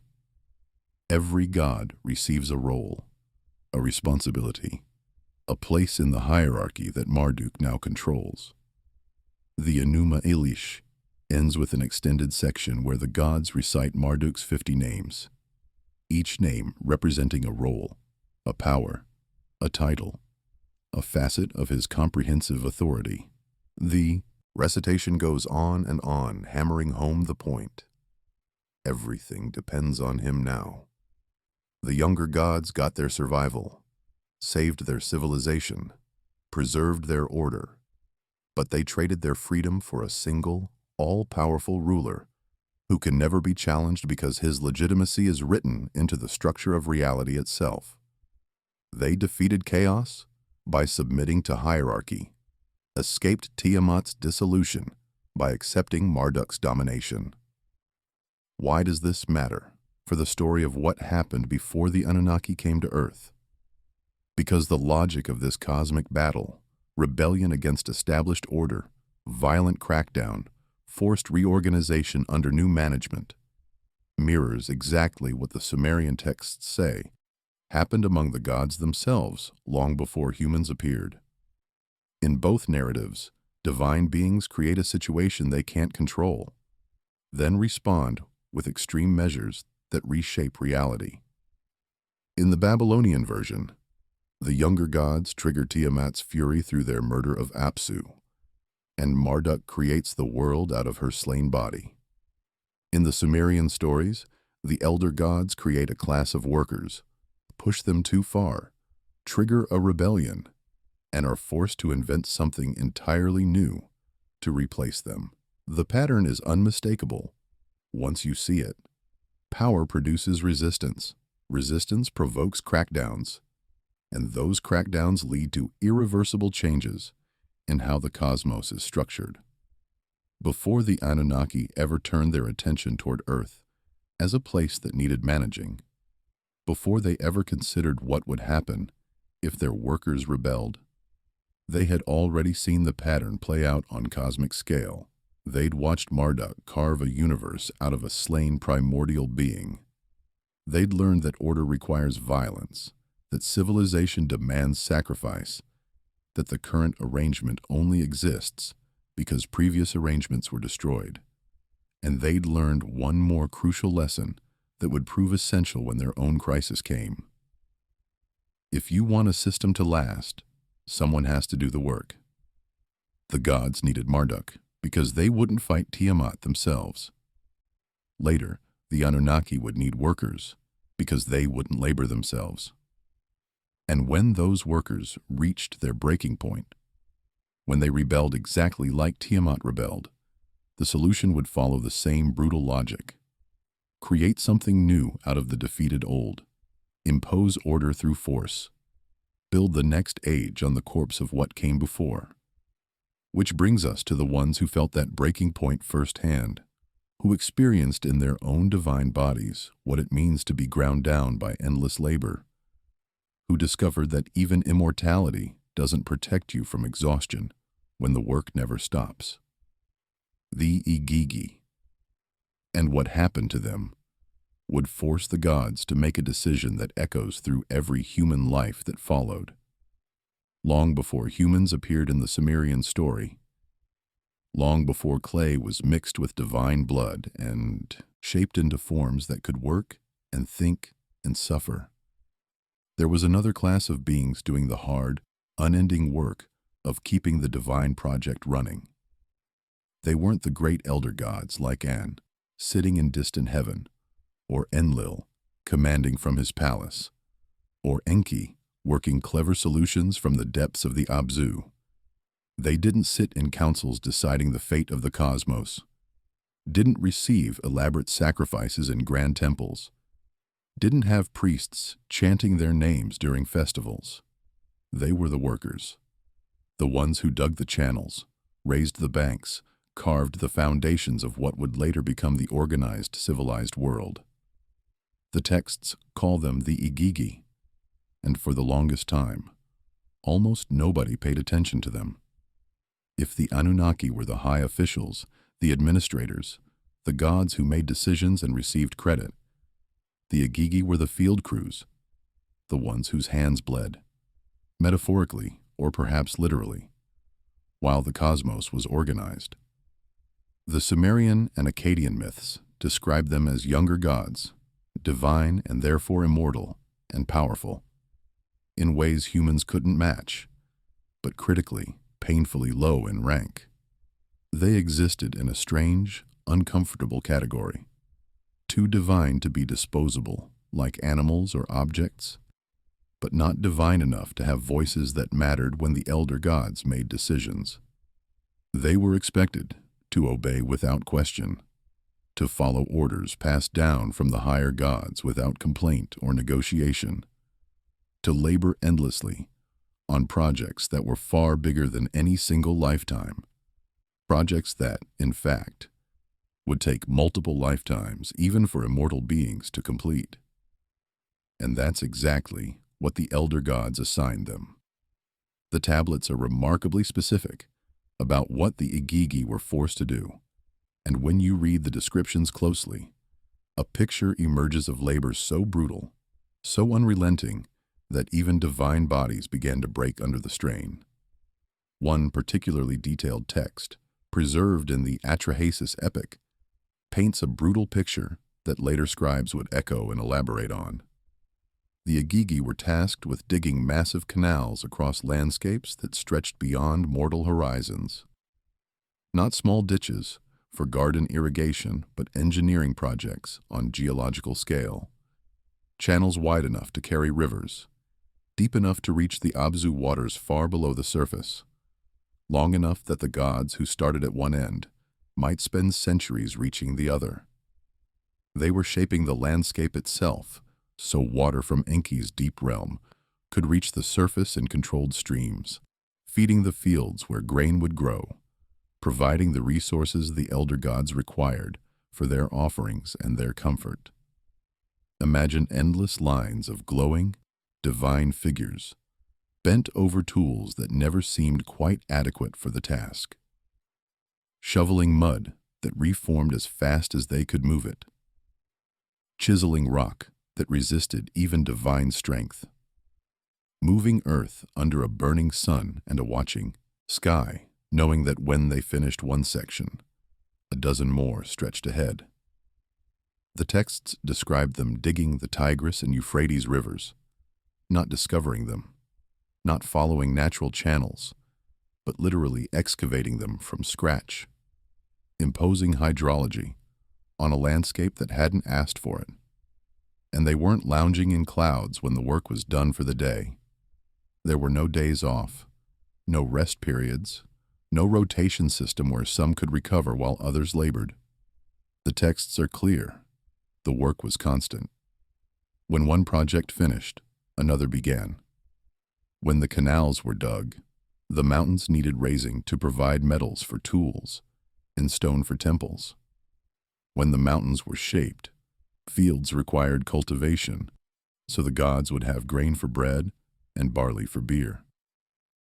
The cosmic infrastructure didn't maintain itself, and the elder gods had made abundantly clear that they wouldn't be doing maintenance personally. For a while, and this is the really chilling part when you think about it, the Igigi did it. Not for days, not for years, not even for human centuries, for spans of time that the texts measure in fantastically large cycles. The kinds of durations that, on the surface, look mythic or symbolic, but in context make a clear, uncomfortable point. Some versions mention periods like 3,600 years of continuous labor, a number that shows up more than once in Mesopotamian cosmology, and might represent something like a cosmic age, or a complete cycle of some celestial pattern. Whether that number is meant literally or symbolically, what matters is the feeling it conveys, the psychological reality it points toward. This work went on for so long that even immortal beings, even gods who didn't age or sicken or die in any normal sense, began to crack under the weight of it. Time became an enemy. Immortality became a curse. What good is living forever, if forever means the same backbreaking labor, with no end in sight, no hope of promotion, no possibility of escape except through rebellion? The Igigi didn't get feasts in grand temples or praise hymns recited by priests every morning.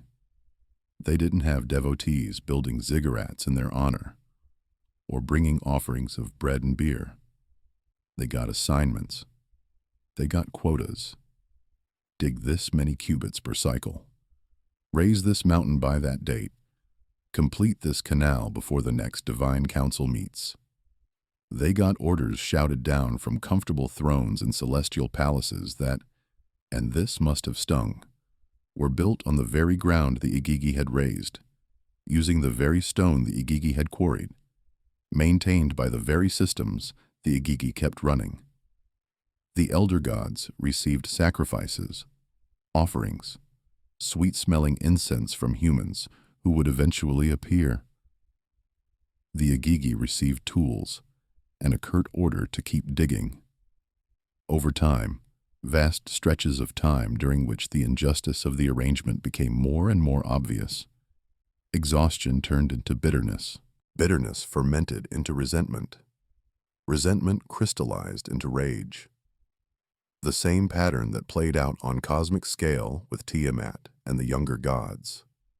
The same dynamic where ignored grievances build until they explode, started pulsing through the ranks of these divine workers.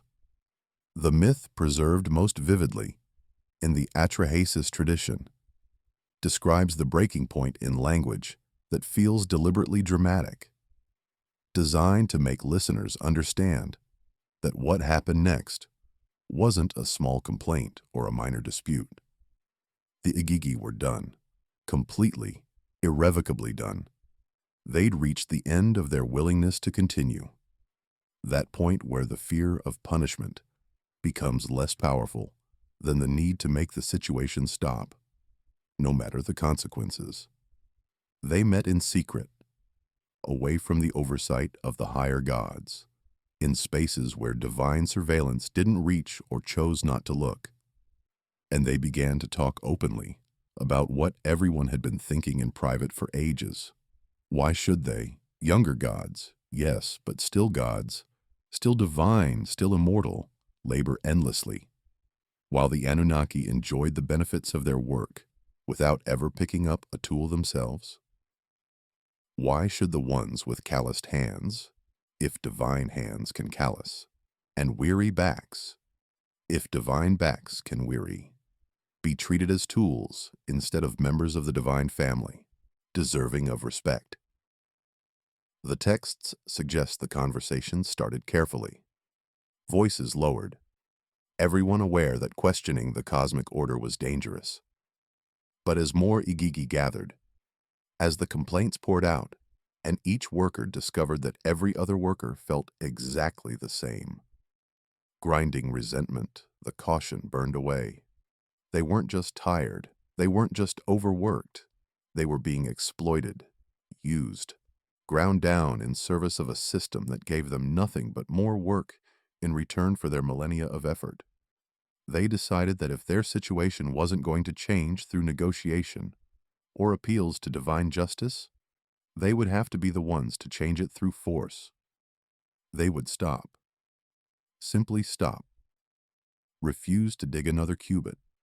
Refuse to raise another stone. Refuse to maintain the infrastructure that the elder gods' entire civilization depended on. It was the universe's first labor strike, the first collective refusal by workers to continue under intolerable conditions. And like all such actions, it would force the power structure to reveal exactly what it was willing to do to maintain control. The rebellion itself reads in the tablets like a scene designed to be recited dramatically, with different voices maybe, or with pauses for effect. At night, while the elder gods slept in their comfortable palaces, and yes, gods apparently sleep in these stories, another detail that makes them feel less transcendent and more like amplified humans. The Igigi made their move. They gathered their tools, the picks and shovels and hammers they'd used for epochs, and they set them on fire. In some versions, they throw them down in heaps as symbols of refusal. The message was unmistakable. "We're not picking these up again." Then they marched. Not as individuals sneaking away, which would have been easy to punish and dismiss. Then they marched. Not as individuals sneaking away, which would have been easy to punish and dismiss as isolated troublemakers. They marched as a group, as a unified force, hundreds or thousands of divine workers moving together with torches burning in their hands and centuries of suppressed rage burning in their chests. They marched toward the house of Enlil, the very god who represented order, law, hierarchy, and the maintenance of cosmic structure. They chose their target deliberately. Enlil was the administrator, the enforcer, the one who made sure the system ran smoothly and everyone stayed in their assigned place. If they were going to challenge the system, they had to confront the god who embodied it most completely. The tablets described them surrounding Enlil's dwelling, torches blazing against the darkness, voices raised in a collective shout so loud that it woke not just Enlil, but all the elder gods in their palaces across heaven. This wasn't a quiet petition delivered through proper channels. It wasn't a respectful request for an audience to discuss grievances. It was a confrontation, an ultimatum, a moment where subordinates stopped pretending that the relationship was anything other than exploitation backed by threat of force. The Igigi made their demands simple and non-negotiable. The work stops now, and it doesn't start again unless the conditions change fundamentally. Inside his dwelling, Enlil woke to what must have felt like his worst nightmare. The cosmic order he'd spent ages establishing was being challenged by the very beings whose labor kept it functioning. The texts describe his reaction with remarkable psychological insight. First confusion, then shock, then rapidly escalating anger. His immediate instinct, the reflex of someone whose entire identity is tied to maintaining hierarchy, was to see this as a crime rather than a complaint. In his mind, the Igigi weren't workers reaching a breaking point. They were rebels, criminals, ungrateful servants who'd forgotten their place and needed to be reminded through punishment harsh enough that no one would dare try this again. He called for the other elder gods to assemble immediately. Anu came, the distant sky father, whose authority was more symbolic than active, but whose presence was needed to legitimize whatever decision they made. Enki came, already thinking several moves ahead, already seeing angles that Enlil's rigid mind would miss. Ninhursag came, the mother goddess who understood creation and form, whose skills would prove crucial for what came next. Other gods gathered, each one frightened and confused by the unprecedented situation unfolding outside Enlil's house. The council that followed reveals something fascinating about how these gods operated.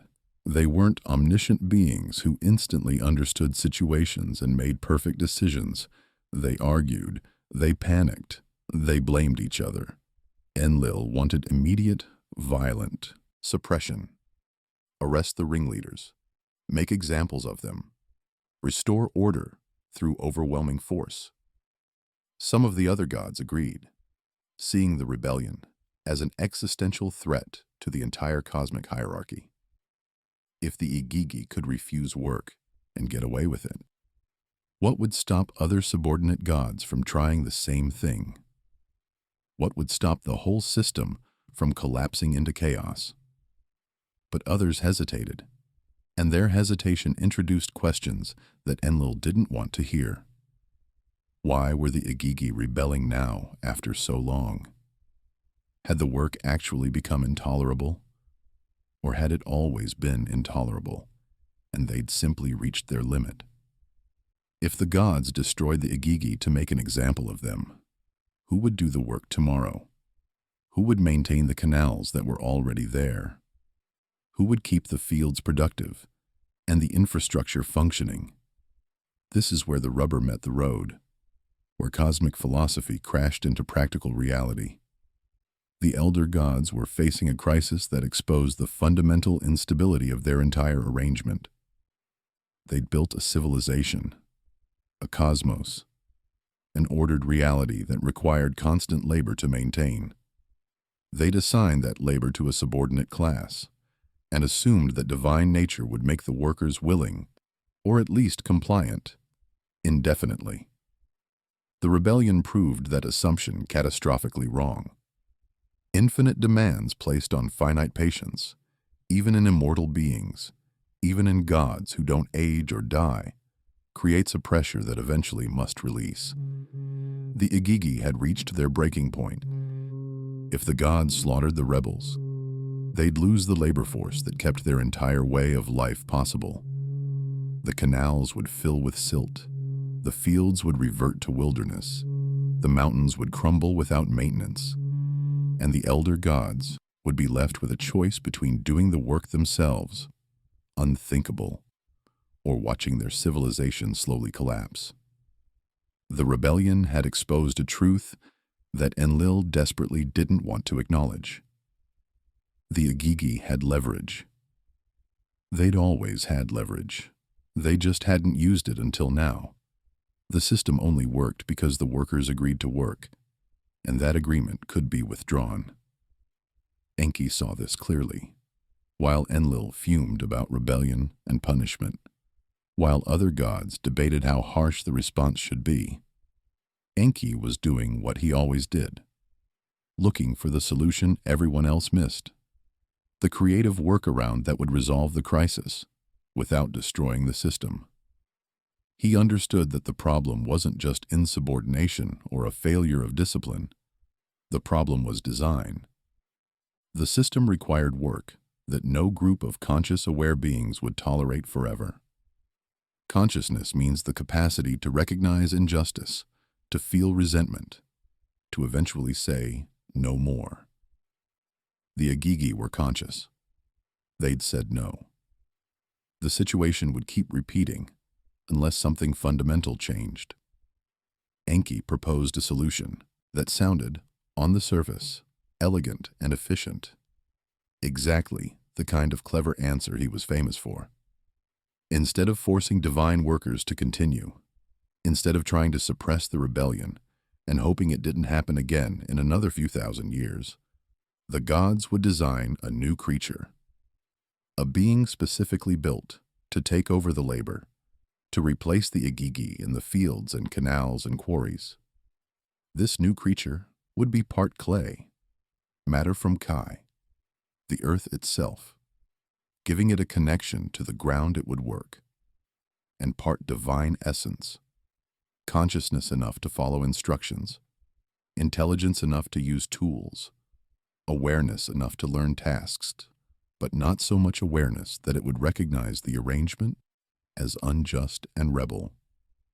The idea was to create workers who would never be in a position to refuse, who would be numerous enough that losing some to accident or exhaustion wouldn't matter, who could be replaced as needed without disrupting the cosmic order. A being that was intelligent enough to work, but not divine enough to have standing to complain. A being that could be numerous, disposable, and bound by its very nature to the ground it cultivated and the tasks it performed. The other gods listened to Enki's proposal with growing interest. It solved multiple problems at once. It ended the rebellion without mass slaughter that might destabilize the divine community. It preserved the Igigi as a class. They could be assigned to other, less burdensome tasks, maybe supervising the new workers or handling skilled work that required divine precision. And most importantly, it established a permanent solution to the labor problem, creating a workforce that by design couldn't organize the way the Igigi had. But there was a catch, a price that had to be paid to make this solution work. To animate this new being, to give it awareness and the ability to understand orders, to make it capable of learning and adapting to different tasks, the mixture of clay and water would need something more than just mud shaped into form. It would need blood. not animal blood, which had no consciousness to transfer, not plant sap, which couldn't carry awareness. Divine blood, the blood of a sacrificed god, mixed with the clay, would transfer enough divine essence to animate the forms without making them fully divine. The question became, which god? The texts vary on the details, different versions naming different candidates, but the pattern is consistent. The chosen sacrifice had to be a god associated with intelligence. That quality needed to transfer to the new beings. And in some versions, there's a darker suggestion. A god associated with the rebellion itself. One of the Igigi, perhaps, or a deity who'd sympathized with them, making the sacrifice both functional and symbolic. You're creating workers to replace rebels using the blood of rebels, binding the new creations to their purpose through the very act of their creation.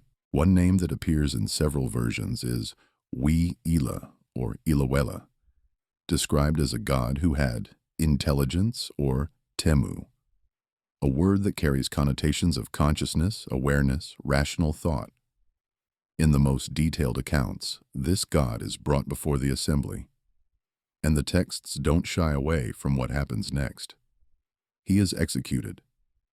His blood is drained and collected. The divine fluid that carried his consciousness, his awareness, his capacity for thought and understanding, is mixed with clay from the earth. Ninhursag takes over from here, the mother goddess whose expertise is shaping living forms from raw materials. The tablets describe her working the mixture with her hands, divine hands that understand the grammar of biological life, that know instinctively how to arrange matter so it can sustain and reproduce itself. Clay from Kai, water from the Abzu that Enki provides, blood from the sacrificed god carrying the spark of consciousness, all mixed and shaped by Ninhursag's skill. Some versions describe her creating 7 male and 7 female forms initially, the first generation that would become templates for all that followed. Other gods assist in the process. The texts mention birth goddesses helping, suggesting this wasn't a simple act of sculpture, but something more like divine midwifery, bringing forth beings that were alive in a new way, occupying a category between divine and animal that hadn't existed before. When the forms are complete, when the clay has been perfectly shaped and the blood fully incorporated, breath enters them. Not the breath of Van from the distant sky, not Enlil's commanding wind, but something more intimate. The breath of life that will make these creatures independent, capable of sustaining their own existence. And they open their eyes, the first humans, though the texts don't always use that word, sometimes calling them Lulu or created ones or workers. Look around at the world the Igigi helped build and the gods rule over. They see the elder gods looking back at them with expressions mixing hope and calculation. They don't yet understand what they are, why they exist, what's expected of them. But they will learn. That's what they were designed to do. The Igigi's rebellion had forced the divine council to confront an uncomfortable truth. You cannot run a universe on unwilling workers forever. The solution the gods chose did more than just solve a labor crisis. It created humanity. And according to these texts that predate the Bible, that inform some of the oldest stories humans ever told about themselves, human beings were not an afterthought or a gentle gift from a loving creator. They were a strategic answer to a rebellion problem, designed, quite literally, to be the new workforce. Born from clay and divine blood because the gods needed laborers who would never refuse. But before those clay forms took their first steps into the fields where the Igigi had labored for epochs, before humans opened their mouths to speak their first words or picked up their first tools. Questions lingered in the divine council that the texts only hint at. What exactly would these new beings be allowed to know about their origin? How much of their purpose would be revealed and how much would be hidden? Would they ever discover that they were created as replacements for gods who'd refused to work? Would they understand that their existence was the solution to someone else's rebellion? And perhaps most troubling, if these new workers had even a fraction of divine awareness mixed into their clay bodies through that sacrificed blood, would they eventually reach the same breaking point the Igigi had? Would consciousness, no matter how diluted, eventually recognize exploitation and refuse to continue? The elder gods had solved their immediate crisis, but they may have simply delayed the problem, pushed it forward into a future where creatures made from clay and divine blood would look at the system that created them and ask the same questions the Igigi asked. Why should we labor endlessly for beings who give us nothing but more work in return? Those questions would haunt human history. But before we get there, before humans spread across the earth and built their own civilizations and started reading these tablets thousands of years later, wondering what they really meant, there are other mysteries embedded in the Sumerian texts. Strange astronomical knowledge that seems advanced for people working with primitive technology. Claims about planets and cycles that mainstream archaeology dismisses, but alternative researchers find compelling. Kings who supposedly ruled for thousands of years before a great flood reset everything. And recent discoveries, tablets found in sealed containers, preserved for millennia, now being translated by AI that reveals meanings previous generations missed. That suggests the story is even stranger than anyone thought. What happened next in the cosmic timeline would test whether the gods' solution actually worked, whether humans could serve the purpose they were designed for, and whether consciousness, even consciousness born from clay, would always eventually reach for something more than servitude. The moment the Igigi surrounded Enlil's house with torches blazing and voices united in refusal, something shifted in the cosmos that could never be undone. It wasn't just a labor dispute or a temporary breakdown in divine order. It was proof that consciousness, even divine consciousness, even in beings designed to serve, contains within it the capacity to recognize injustice and refuse to tolerate it indefinitely. The tablets preserve this moment with language that suggests the ancient scribes understood they were describing something revolutionary, something that would echo through every power structure that came after. Before that night, the cosmic order had seemed stable, perhaps even eternal. The elder gods ruled from their palaces, making decisions that shaped reality itself. The Igigi worked in the fields and quarries and canal beds, providing the labor that kept divine civilization running. Humans didn't exist yet. The system functioned, or seemed to, because no one with the power to disrupt it had chosen to do so. But function and justice are not the same thing, and the Igigi had spent long enough, millennia, epochs, cosmic ages, watching the gap between those concepts grow wider until finally it became unbearable. The conspiracy that led to the rebellion must have taken time to organize, even by divine standards. The Igigi were scattered across vast territories, each group assigned to different projects, separated by distances that made communication difficult. But somehow, through whispered conversations during brief rest periods, through messages passed between work crews, through the gradual recognition that everyone felt the same grinding resentment, a plan took shape. It required coordination, secrecy, and courage. Yes, courage, even for gods, because challenging beings as powerful as Enlil and the Elder Council was not something undertaken lightly. The texts hint that there were leaders among the Igigi, unnamed in most versions but clearly present, in the organization and execution of what happened. Someone had to propose the initial idea, what if we just stopped? Someone had to argue past the fear that kept other workers compliant. What's the worst they can do to us that isn't already happening? Someone had to coordinate the timing so that Igigi across different regions would act simultaneously, making it impossible for the elder gods to isolate and punish a few troublemakers while the rest continued working. The rebellion was planned, deliberate, strategic. This wasn't spontaneous rage, though rage was certainly part of it. This was organized resistance. They chose their moment carefully. Night, when the elder gods would be in their dwellings, separated from each other, unable to coordinate an immediate response.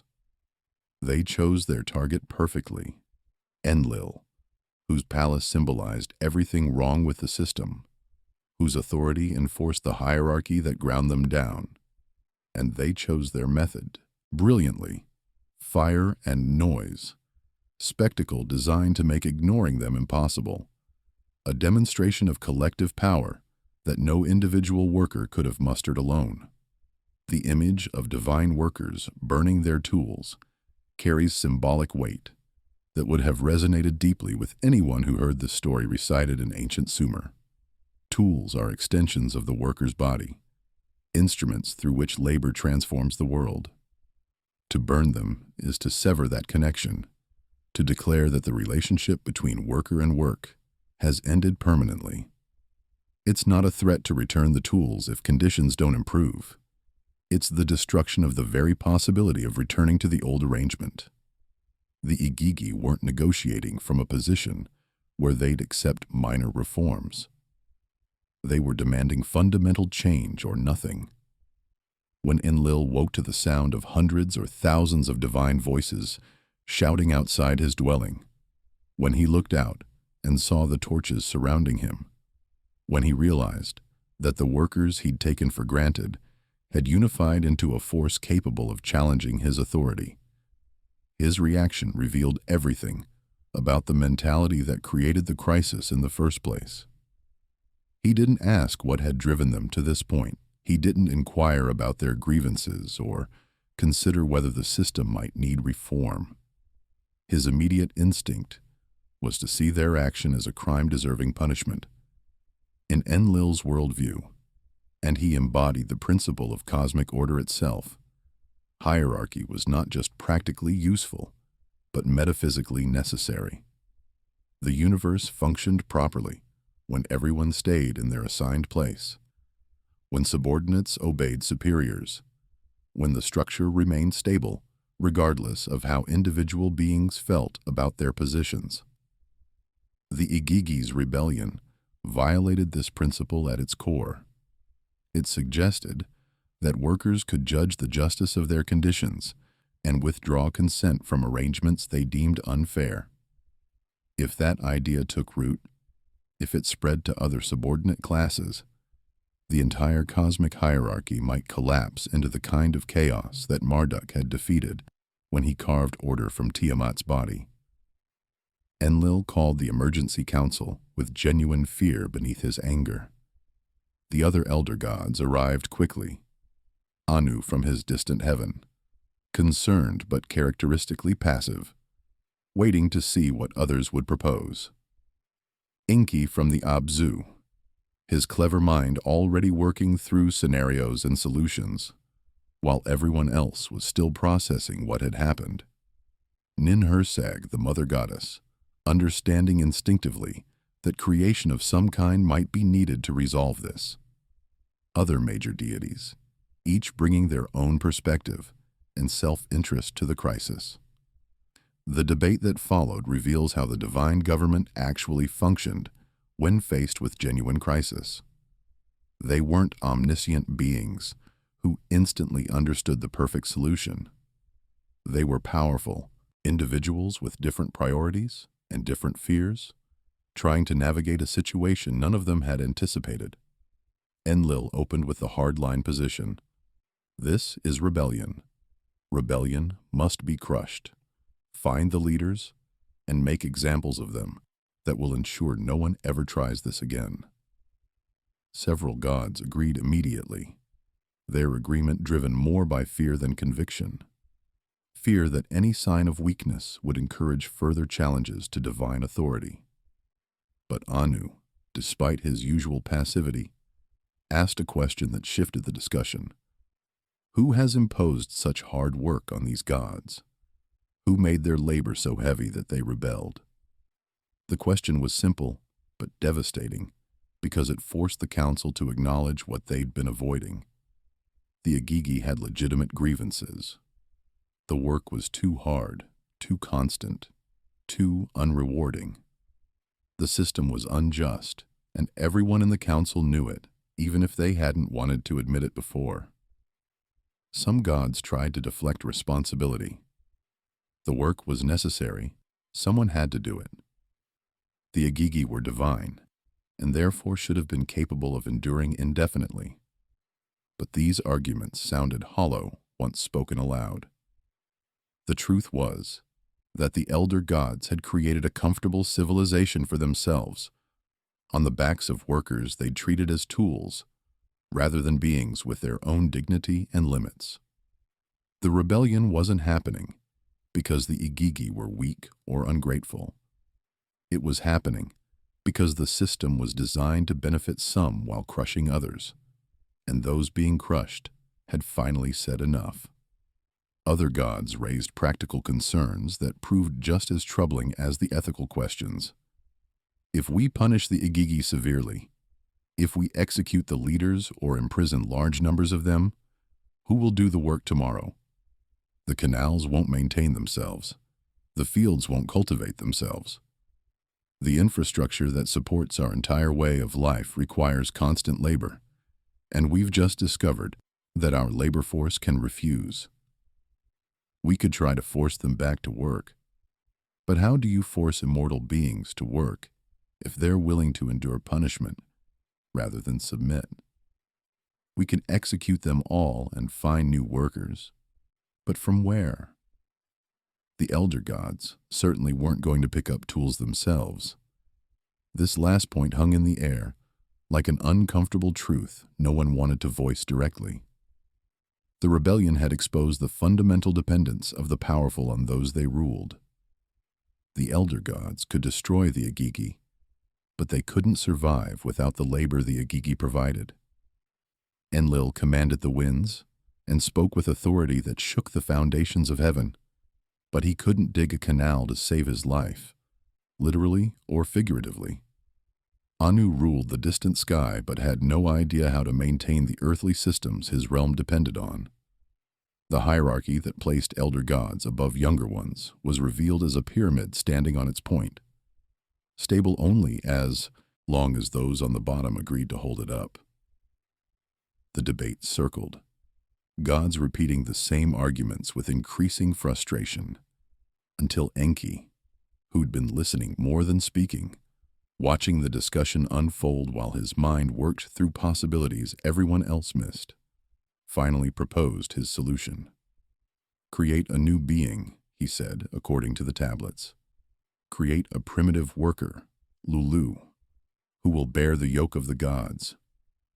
Let this being carry the burden that has become too heavy for the Igigi. Let them do the work of digging, planting, maintaining, so that divine beings need no longer labor. The proposal landed in the council chamber with the weight of something that would change everything. Some gods immediately saw its elegance. It solved the rebellion without mass punishment. It preserved the Igigi as a class, while removing the unbearable burden. It created a permanent workforce that couldn't organize the way divine workers had. Other gods hesitated, sensing that creating an entirely new category of being carried risks they couldn't fully predict. What if these new workers eventually rebelled too? What if consciousness, even limited consciousness, always eventually recognized exploitation and refused? Enki anticipated these objections with characteristic cleverness. These new beings wouldn't be divine, he explained, so they wouldn't have the status or power to challenge the gods the way the Igigi had. They'd be made primarily of clay, matter from the earth itself, binding them to the ground they'd work. Only a small portion of divine essence would be mixed in, just enough to give them intelligence to follow instructions and strength to perform labor, but not enough to make them equals or give them legitimate grounds to demand better treatment. They'd be numerous, easily replaced if some died or became unable to work. And most importantly, they'd be designed for labor from the moment of their creation, so working wouldn't feel like an imposition on beings meant for something else. It would be their purpose, their reason for existing. The ethical implications of creating sentient beings specifically to serve others apparently didn't trouble the divine council the way modern readers might wish. Or perhaps they did trouble some gods, but those concerns were outweighed by the immediate crisis of the Igigi rebellion and the practical need for workers. The texts don't record objections based on the rights or dignity of beings who didn't exist yet. They record a council making a strategic decision to solve a problem, with the understanding that the alternative, either forcing the Igigi back to work or losing the infrastructure that supported divine civilization, was unacceptable. Enlil agreed to the plan, though perhaps not for entirely altruistic reasons. Creating new workers solved his rebellion problem without requiring him to admit that the Igigi had been right to complain. The system could continue largely unchanged, just with different beings at the bottom of the hierarchy. Anu gave his blessing from on high, his approval making the decision officially sanctioned by supreme divine authority. Ninhursag agreed to handle the actual creation, her expertise in shaping living forms making her the obvious choice for the task. Other gods contributed what they could. Enki would provide water from the Abzu. Someone would procure the clay. Someone else would handle the sacrifice necessary to obtain divine blood. But before the creation could proceed, before Ninhursag's hands shaped the first clay forms, one question remained. What about the Igigi? They were still gathered outside Enlil's palace, torches still burning, their rebellion unresolved. The gods couldn't just announce they were creating replacements and expect the Igigi to wait patiently for their labor to be transferred to someone else. Some kind of resolution was needed, some acknowledgement of what had happened that would end the immediate crisis without surrendering authority. The tablets suggest a compromise was reached, though the details vary across versions. The Igigi would be released from the most burdensome labor, the endless digging, the constant maintenance, the grinding physical work that had broken them. They'd retain their divine status and be assigned to other tasks, perhaps supervisory roles over the new workers, perhaps skilled work that required divine precision, perhaps simply allowed to rest while the transition happened. In exchange, they had to stand down from the rebellion, disperse peacefully, and accept the elder god's authority to implement the solution Enki had proposed. It wasn't complete victory for either side. The Igigi didn't overthrow the cosmic hierarchy or fundamentally reform how divine society functioned. But they did achieve their core objective. They stopped the unbearable labor and forced the powerful to find another solution. The elder gods didn't crush the rebellion or make brutal examples of the leaders, but they did preserve their authority and maintain the system with only structural adjustments rather than revolutionary change. It was the kind of compromise that leaves everyone partly dissatisfied but prevents total collapse. As the Igigi dispersed, as the torches were extinguished and the voices fell silent, as dawn broke over a cosmos that had come closer to chaos than anyone wanted to admit, The elder gods turned their attention to implementation. Enki's plan needed to become reality. Clay needed to be gathered. Divine blood needed to be obtained. Forms needed to be shaped. The project of creating humanity was about to begin, but the lesson of the Igigi rebellion would never be forgotten by gods or, eventually, by the beings created to replace them. Consciousness carries within it the seed of resistance. Awareness, no matter how limited, eventually recognizes when it's being exploited, and beings with even a fraction of divine essence mixed into their clay bodies might one day look at the system that created them and ask the same dangerous question the Igigi asked. Why should we accept this? The gods were about to find out whether their solution would hold, whether humans would serve the purpose they were designed for, or whether creating conscious beings to labor inevitably plants the seeds of future rebellion. What happened next would determine not just the fate of the new creations, but the stability of cosmic order itself. With the Igigi rebellion settled through compromise rather than violence, with the immediate crisis contained but not resolved, the Divine Council turned their full attention to Enki's proposal, creating an entirely new category of being, something that had never existed before, something that would occupy the strange space between animal and divine, was not a task to be undertaken lightly even by gods. The texts describe careful preparation, specific ingredients gathered from across the cosmos, and a process that combined elements of sculpture, ritual, sacrifice, and something that might be called genetic engineering, if the ancient Sumerians had possessed that vocabulary. Enki laid out the requirements with the precision of someone who'd thought through every detail before proposing the plan to the council. First, they needed clay, not just any mud from any riverbank, but specific earth from Ki herself, the primordial ground that had been separated from An at the beginning of creation. This clay would form the body, the physical structure, the material container that would allow the new being to interact with the physical world. It would bind the created ones to the earth, make them dependent on ground and growing things, ensure they understood instinctively that their realm was below, not above.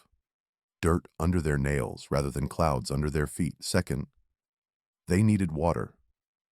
Not rainwater or river water, but water from the Abzu itself. The deep underground ocean that Enki controlled, the source of all fresh water that fed wells and springs across the world. This water would give fluidity to the clay, make it shapeable, allow it to take and hold form.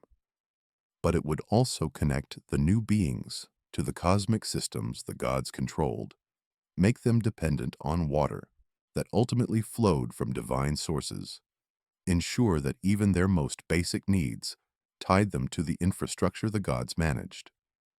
Third, and this is where the process moved from sculpture to something more troubling, they needed blood, divine blood, taken from a sacrificed god, carrying within it the spark of consciousness that would animate the clay forms and make them more than sophisticated statues. Without this ingredient, the beings would be lifeless, unable to think or respond or learn. With it, they would possess awareness, intelligence, the capacity to understand instructions and perform complex labor. But whose blood? Which god would be sacrificed to provide the essential essence that would make humanity human? The texts offer different names across different versions, suggesting either that the story evolved over time or that different city-states had different traditions about this crucial detail. One name that appears multiple times is Wi'ila, sometimes spelled Ilawela, or variations thereof, described as a god who possessed intelligence or consciousness in exceptional measure. Some versions explicitly call him one of the Igigi, one of the rebels. making his sacrifice both functional and symbolic. You're creating replacement workers using the blood of the workers they're replacing, binding the new beings to their purpose through the very act of their creation. Other versions name him differently, but preserve the essential characteristic. This was a god associated with thought, with awareness, with the kind of mental capacity that would need to transfer to the new creations. Some texts add a darker detail, that this god participated in the rebellion, or at least sympathized with it, making his sacrifice a punishment as well as a necessity. The elder gods could demonstrate that rebellion carried consequences, while simultaneously using the rebel's essence to create beings who, theoretically, wouldn't rebel because their consciousness would be limited, controlled, designed for compliance rather than resistance. The actual sacrifice is described with varying degrees of detail, depending on which tablet you're reading. Some versions handle it clinically, matter-of-factly. The chosen god was brought before the assembly, executed, his blood collected, in vessels prepared for the purpose. Other versions hint at ritual elements, specific procedures that had to be followed to ensure the divine essence in the blood remained potent and transferable.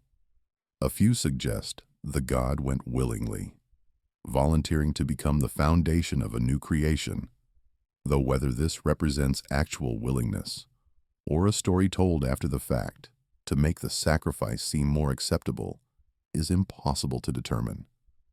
What's certain is that a divine being died so that humanity could be created. This fact sits at the heart of the Sumerian creation narrative, with implications that echo through every human life that followed.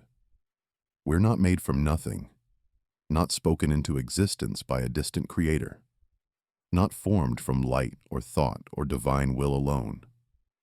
We're made from earth and water and the blood of a dead god, carrying within our clay bodies a fragment of consciousness that was torn from a divine being who may or may not have consented to the tearing. With the ingredients assembled, the creation itself fell to Ninhursag, the mother goddess whose expertise was bringing forth living things. The texts describe her working the clay with her own hands, hands that understood at some fundamental level how matter could be organized to sustain life, how form could be imposed on formlessness in ways that would hold. She wasn't working from a blueprint or following written instructions. She was feeling her way through the process, trying different combinations, discovering through trial and error what proportions of clay and water and blood would produce beings capable of the tasks the gods required. Some tablets describe early attempts that failed, forms that wouldn't hold their shape, or held their shape, but wouldn't breathe, or breathed but couldn't move, or moved but lacked the awareness necessary to follow instructions. Ninhursag, according to these accounts, created prototype after prototype, refining the mixture and the forming process until she achieved something that worked. Other gods assisted. One text mentions 7 birth goddesses helping with the forming process, each creating male and female pairs from the clay mixture, suggesting this wasn't a single act, but a manufacturing process with multiple workers producing multiple units. The description of the actual forming sounds almost industrial when you read it carefully. Ninhursag, or her assistants, would take a lump of the prepared clay mixture, earth and water, and divine blood, kneaded together into a consistent substance, and shape it into human form. 2 arms for working, 2 legs for walking to the fields and back, a torso containing the organs that would sustain life, a head containing the mind that would understand instructions and remember tasks. The texts specify that both male and female forms were created from the beginning, establishing biological reproduction as part of the design so humans could replace themselves without requiring divine intervention for every new worker. This detail reveals something about the gods' long-term thinking. They weren't just solving the immediate labor shortage created by the Igigi rebellion.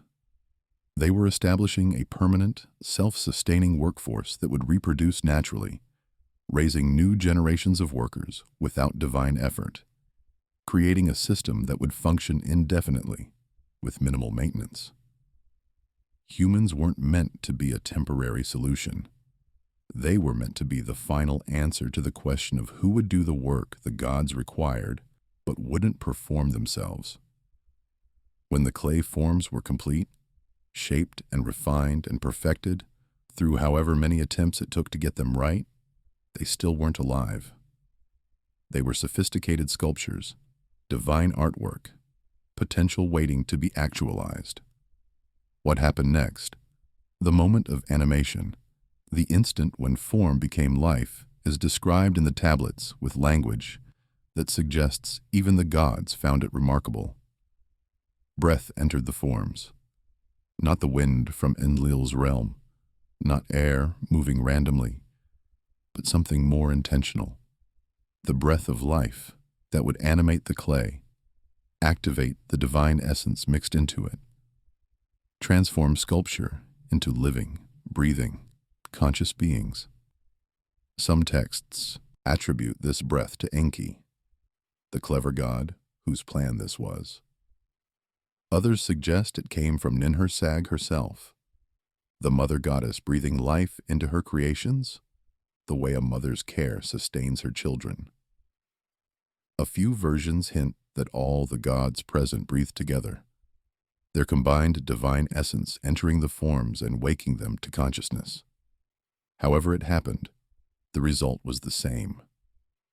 The clay forms stirred, fingers twitched, eyes opened. Lungs drew their first breath independently, no longer needing divine animation to continue. Hearts began to beat, pumping blood.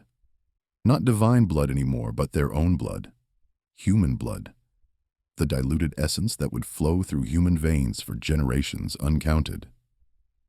The first humans sat up, looked around, saw the assembled gods watching them with expressions mixing curiosity, satisfaction, hope, and perhaps something like apprehension.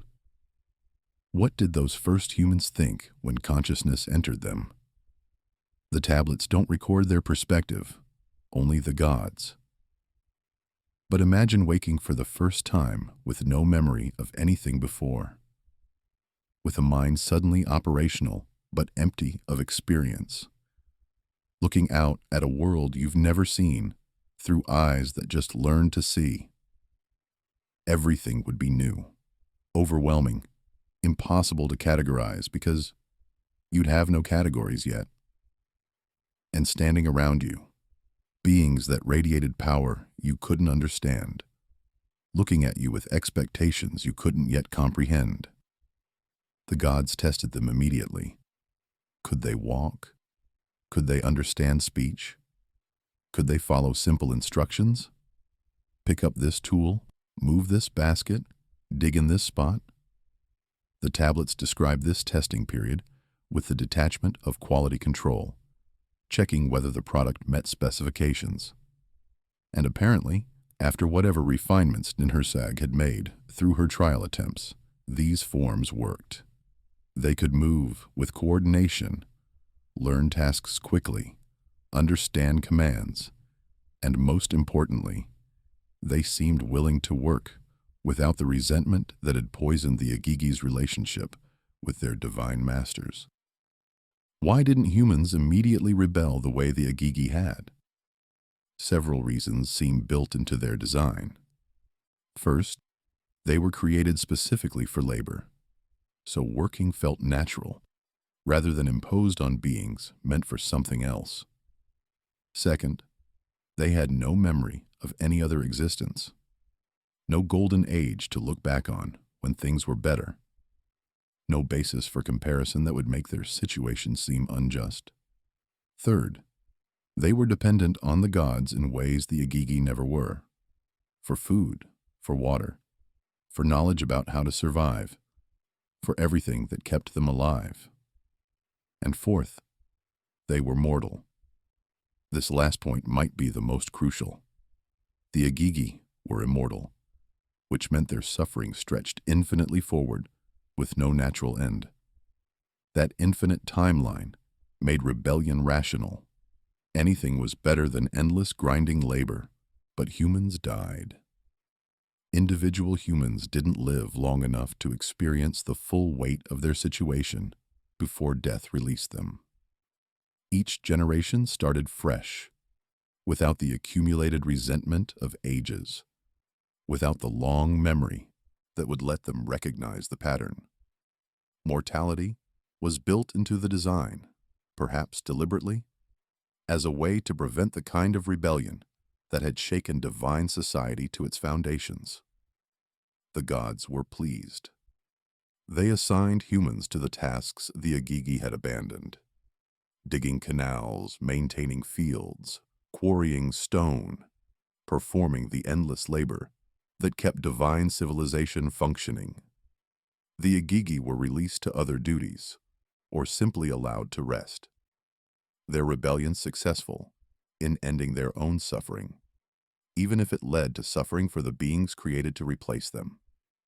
The cosmic order stabilized, crisis averted. But questions remained, buried in the clay alongside the divine blood. What exactly had the gods created? These beings had consciousness, awareness, the capacity to think and learn and remember. They had divine essence literally mixed into their substance, blood from a god flowing through their veins even if diluted and altered. They were designed to serve, yes, but design doesn't always control destiny. Would humans eventually recognize their situation and refuse the way the Igigi did? Would consciousness, even limited human consciousness, eventually reach for something more than the purpose the gods imposed? The Sumerian texts don't answer these questions directly. They move on to other stories, floods and heroes and divine politics. But the questions linger for anyone reading these tablets thousands of years later, looking at the origin story and wondering what it means that we were supposedly created from clay and the blood of a sacrificed rebel god. Are we still serving the purpose we were designed for? Or have we, like the Igigi before us, begun to question why we should accept the role others imposed on us? Before we chase those philosophical implications too far, there's more to uncover in what the Sumerian texts claim happened before the Anunnaki's project reached Earth. Strange astronomical knowledge preserved in tablets that seem too advanced for their era. Claims about planets and cycles that mainstream scholars dismiss, but that keep appearing in ancient records. And perhaps most intriguing, recent discoveries using AI translation that reveal meanings hidden for millennia. The story is stranger than we've been told. If the Sumerian creation myths stopped at clay and blood and rebellious gods, they'd already be remarkable enough to occupy scholars for centuries. But scattered throughout the same tablets that describe humanity's creation, mixed in with stories of divine labor disputes and cosmic battles, there are references to astronomical knowledge that raises uncomfortable questions about what the ancient Sumerians actually understood about the cosmos they lived in. These aren't vague, poetic metaphors about lights in the sky. They're specific, technical descriptions of celestial mechanics, planetary movements, and cosmic cycles that seem far too sophisticated for a Bronze Age civilization working without telescopes or advanced mathematics. The mainstream archaeological consensus treats Sumerian astronomy as impressive for its time, but fundamentally limited by the technology available.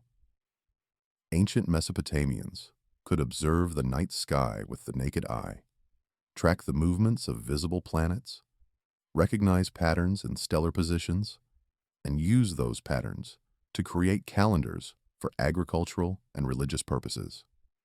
They knew about Mercury, Venus, Mars, Jupiter, and Saturn, the 5 planets visible without optical enhancement, wandering against the fixed background of stars. They noticed the moon's phases and the sun's annual path. They recorded these observations with impressive consistency, building astronomical knowledge over generations that allowed them to predict eclipses and seasonal changes with remarkable accuracy. All of this is acknowledged and accepted by conventional scholarship. Where the controversy begins is with claims, made most famously by researcher Zecharia Sitchin in the late 20th century, but appearing in various forms before and since, that Sumerian texts describe a solar system with 12 major celestial bodies, instead of the ones visible to naked eye observation. According to these interpretations, the ancient Sumerians didn't just know about the 5 visible planets, plus Earth, Moon, and Sun. They knew about Uranus, Neptune, and Pluto, planets that weren't officially discovered by modern astronomy until 1781, 1846, and 1930 respectively. And beyond those, they knew about a mysterious 12th body, a planet or massive object with an extremely elliptical orbit that brought it through the inner solar system only once every few thousand years. The texts call this object Nibiru, though the translation and meaning of that word is fiercely disputed.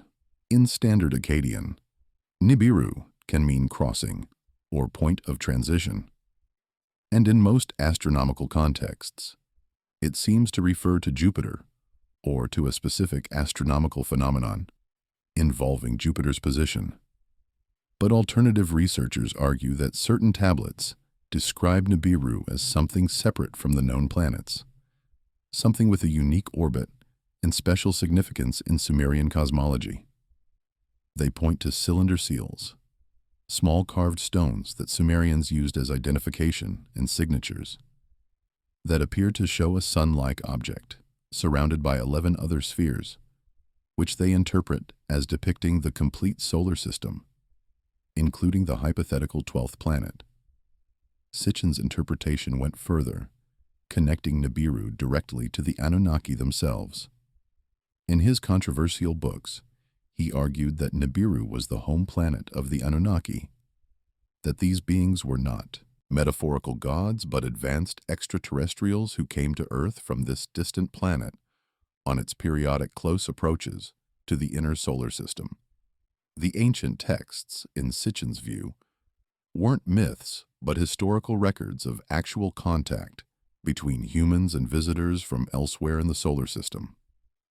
The Anunnaki came to Earth looking for gold, which they needed for some purpose related to their planet's atmosphere, according to his interpretation, and created humans through genetic engineering to serve as workers in the mines. This narrative has obvious appeal. It transforms ancient mythology into something like science fiction, suggesting that our ancestors' stories about gods descending from the heavens might be primitive attempts to describe space travel and advanced technology. It offers an explanation for why Sumerian civilization seemed to appear suddenly with sophisticated knowledge of mathematics, astronomy, agriculture, and governance they were taught by extraterrestrial visitors. And it connects to a broader ancient astronaut theory that has captured public imagination for decades. The idea that human development was shaped by contact with more advanced beings from elsewhere. The problem, and mainstream scholars emphasize this repeatedly, is that Sitchin's translations of Sumerian texts are highly questionable. Professional Assyriologists, researchers who spend careers studying ancient Mesopotamian languages, have examined his work and found fundamental errors in how he rendered Sumerian and Akkadian into English. Words he translated one way to support his thesis have standard meanings in the academic literature that are completely different. Passages he interpreted as describing planetary orbits seem, to specialists, to be discussing something else entirely. Divine genealogies, mythological geography, or poetic metaphors not meant to be taken literally. Most damningly, the claim that Sumerians knew about a 12-body solar system runs counter to what we can actually document from their astronomical records. When you examine the mathematical tablets, where Mesopotamian scholars did their astronomical calculations, when you read their omen texts, where they recorded celestial phenomena for divination purposes, when you look at their star catalogs and planetary observations, you find knowledge of 5 planets: Mercury, Venus, Mars, Jupiter, Saturn, plus the Sun and Moon, which they counted among celestial bodies. 7 major objects, not 12. There's no clear evidence in the mainstream academic interpretation of these texts that they knew about Uranus, Neptune, Pluto, or a mysterious additional planet beyond. But, and this is where the controversy persists, despite academic rejection, some observations don't fit neatly into the simple dismissal. The Sumerians did have remarkably sophisticated understanding of mathematical astronomy, including knowledge of the precession of the equinoxes, the slow wobble of Earth's axis that makes constellations appear to drift backward through the zodiac over roughly 26,000 years, a phenomenon requiring centuries of careful observation to detect. They used a base 60 number system that modern humans still employ for measuring time and angles. Their creation epic, the Enuma Elish, contains descriptions of cosmic formation that some researchers find eerily similar to modern understanding of planetary formation. The idea that planets formed from a primordial disk of material around the sun, that collisions and accretion played major roles, that the solar system's current configuration resulted from violent events in the distant past. And then there's the astronomical knowledge appearing in other ancient cultures, Egyptian, Mayan, Indian, that seems more sophisticated than it should be given the technology available. The Great Pyramid's alignment with celestial North Pole to within fractions of a degree. The Mayan calendar's precision. The Vedic texts describing cosmic cycles millions of years long. None of this proves ancient astronauts or a secret 12th planet, but it does suggest that ancient peoples might have understood more about the cosmos than we've given them credit for. Recent archaeological discoveries have added new fuel to these debates. In 2024 and 2025, excavations at a site called Gwasu in Iraq uncovered more than 200 previously unknown cuneiform tablets preserved in bitumen-lined containers that protected them from moisture for millennia. These weren't everyday administrative records listing grain shipments or tax collections. They were scientific and astronomical texts, detailed observations recorded with precision. And when researchers began translating them using AI-assisted analysis, neural networks trained to recognize cuneiform characters and suggest translations, they found references to events in the deep past of Sumer that predated the civilization itself. Some tablets describe observations of celestial objects using terminology that doesn't match the standard 5 planets. Some contain calculations involving periods longer than any known astronomical cycle. Some include diagrams, rare in Sumerian texts, showing configurations of objects that don't correspond to anything easily recognizable. Mainstream scholars caution that translation is ongoing, that AI-assisted analysis can produce errors, that we shouldn't jump to conclusions based on preliminary readings. But the alternative research community sees these new tablets as potential vindication, evidence that the Sumerians did possess knowledge we've dismissed too quickly. The Nibiru question remains officially unsettled in the court of public opinion, if not in academic circles. NASA has publicly stated multiple times that there is no scientific evidence for a large planet in an eccentric orbit in the outer solar system. No gravitational perturbations in observed planetary orbits that would indicate such an object. No infrared signatures that space telescopes would detect. No historical records of a massive body passing through the inner solar system. They've specifically addressed the Nibiru claim because it gained enough popular traction that people were asking about it, sometimes with genuine concern about disaster scenarios. But skepticism of official statements runs deep in alternative research communities. They point to the discovery of Planet 9, a hypothetical large planet in the outer solar system that mainstream astronomers themselves have proposed, based on orbital clustering of distant objects in the Kuiper Belt, as evidence that our solar system might contain undiscovered large bodies after all.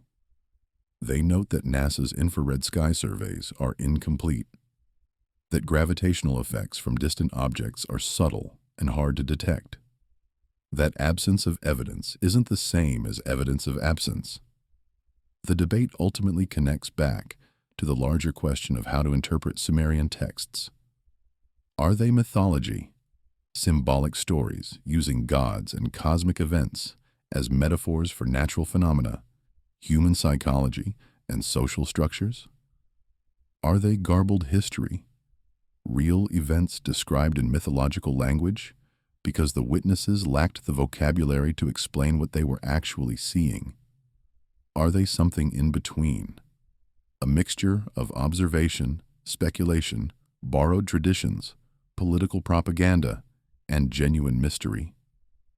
What's undeniable is that the texts describe beings coming from above, possessing knowledge and power beyond human capacity, shaping human development in fundamental ways.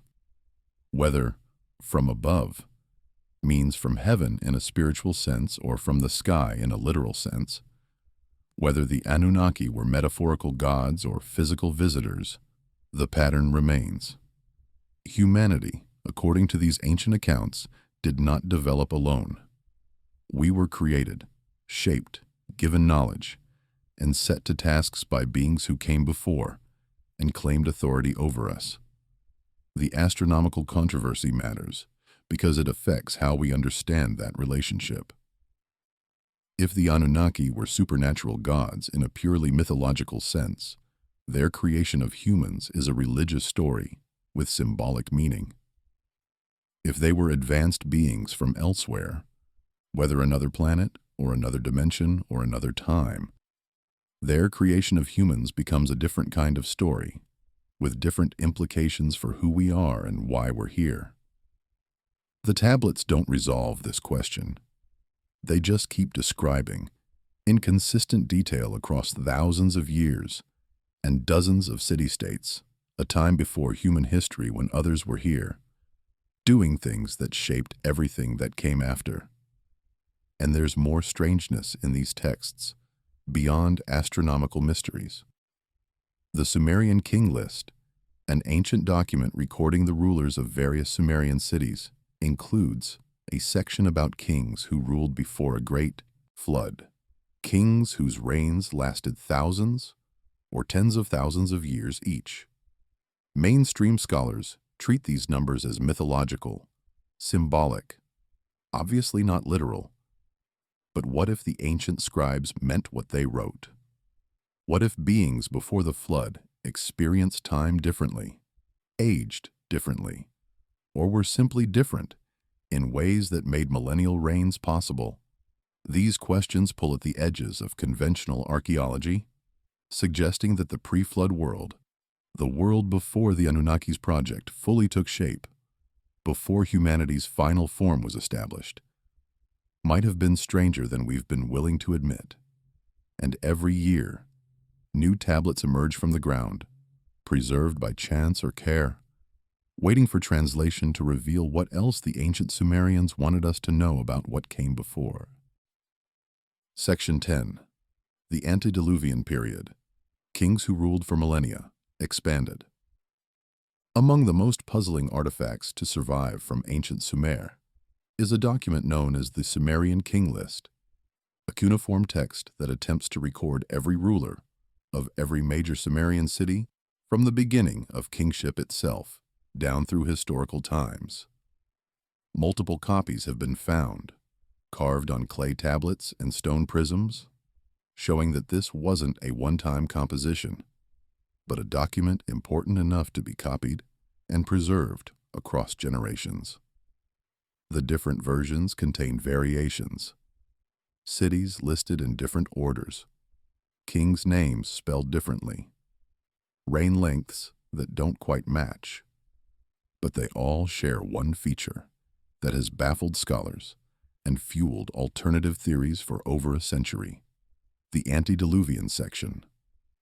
Antediluvian means before the flood, referring to the great deluge that appears in Mesopotamian mythology long before it shows up in the biblical book of Genesis. According to the king list, human civilization under divine guidance existed for ages before this catastrophic flood, organized into city-states ruled by kings who served as intermediaries between the gods and their human subjects. But these pre-flood kings weren't ordinary rulers serving ordinary reign lengths. The numbers recorded next to their names are so enormous, they seem to belong to geology rather than history. The text opens with a line that has become famous among those who study ancient mysteries. After the kingship descended from heaven, the kingship was in Eridu. Already we see a pattern. Kingship didn't develop naturally through human social evolution. It descended from heaven, was given or imposed by the gods as a way of organizing human society. The first king listed is Alulim, who ruled in Eridu for 28,800 years. Not 28 years, not even 288 years, 28,800 years for a single reign. The list continues in this vein, recording 8 kings who ruled 5 cities before the flood, with reign lengths including 36,000 years, 43,200 years, 28,800 years again for another king, and similar numbers that dwarf anything we'd consider humanly possible. When you add up all the years these antediluvian kings supposedly reigned, you get somewhere between 241,200 and 456,000 years, depending on which version of the text you're reading and how you interpret the damaged sections. Then comes the line, then the flood swept over. After the flood, the text records, kingship descended from heaven again, but this time the reign lengths are more reasonable. Still impressively long by modern standards, often hundreds of years, but at least conceivably within the realm of exaggerated human lifespans rather than geological epochs. The mainstream scholarly interpretation of these numbers is that they're not meant to be taken literally. Perhaps they're symbolic, representing the prestige of ancient dynasties by inflating their antiquity. Perhaps they're mathematical constructions based on Sumerian numerology, where certain numbers carried sacred significance and were multiplied together to produce impressive results. Perhaps they're later additions, inserted into the king list, to give Sumerian civilization a mythological prehistory that extended back to a golden age before the flood. Perhaps they're political propaganda, with each city-state trying to claim greater antiquity than its rivals by inflating the reign lengths of its founding dynasties. All of these explanations have merit and evidence supporting them. What's interesting is that some versions of the king list simply omit the antediluvian section entirely, starting instead with the dynasties after the flood, whose reign lengths are merely exaggerated rather than astronomical. This suggests that even in ancient times, there was debate about whether to include these numbers, whether they served the document's purpose or undermined its credibility. If the goal was to create a coherent chronology of Sumerian rulership, numbers in the hundreds of thousands of years made that goal harder, not easier. But what if, and this is where alternative researchers push back against the conventional dismissal, what if the ancient scribes meant exactly what they wrote? What if they were recording traditions about a pre-flood world that was fundamentally different from the post-flood world? where time moved differently, or beings aged differently, or the rulers were simply not ordinary humans? The king list doesn't describe these antediluvian rulers as gods. It calls them kings, lugals, the same term used for historical rulers whose reigns can be verified through archaeological evidence.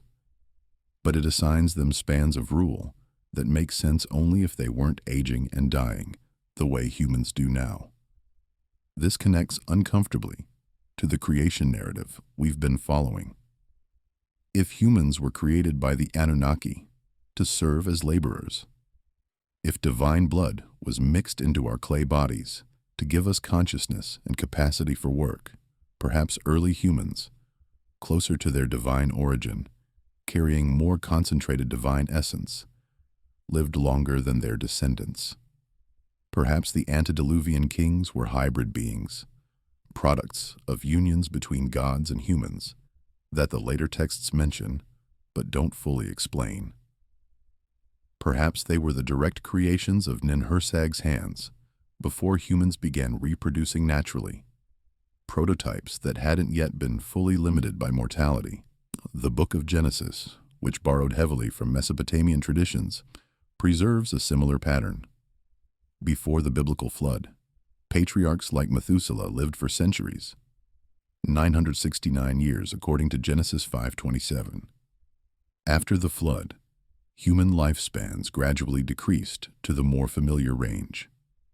The Sumerian king list shows the same structure on a larger scale.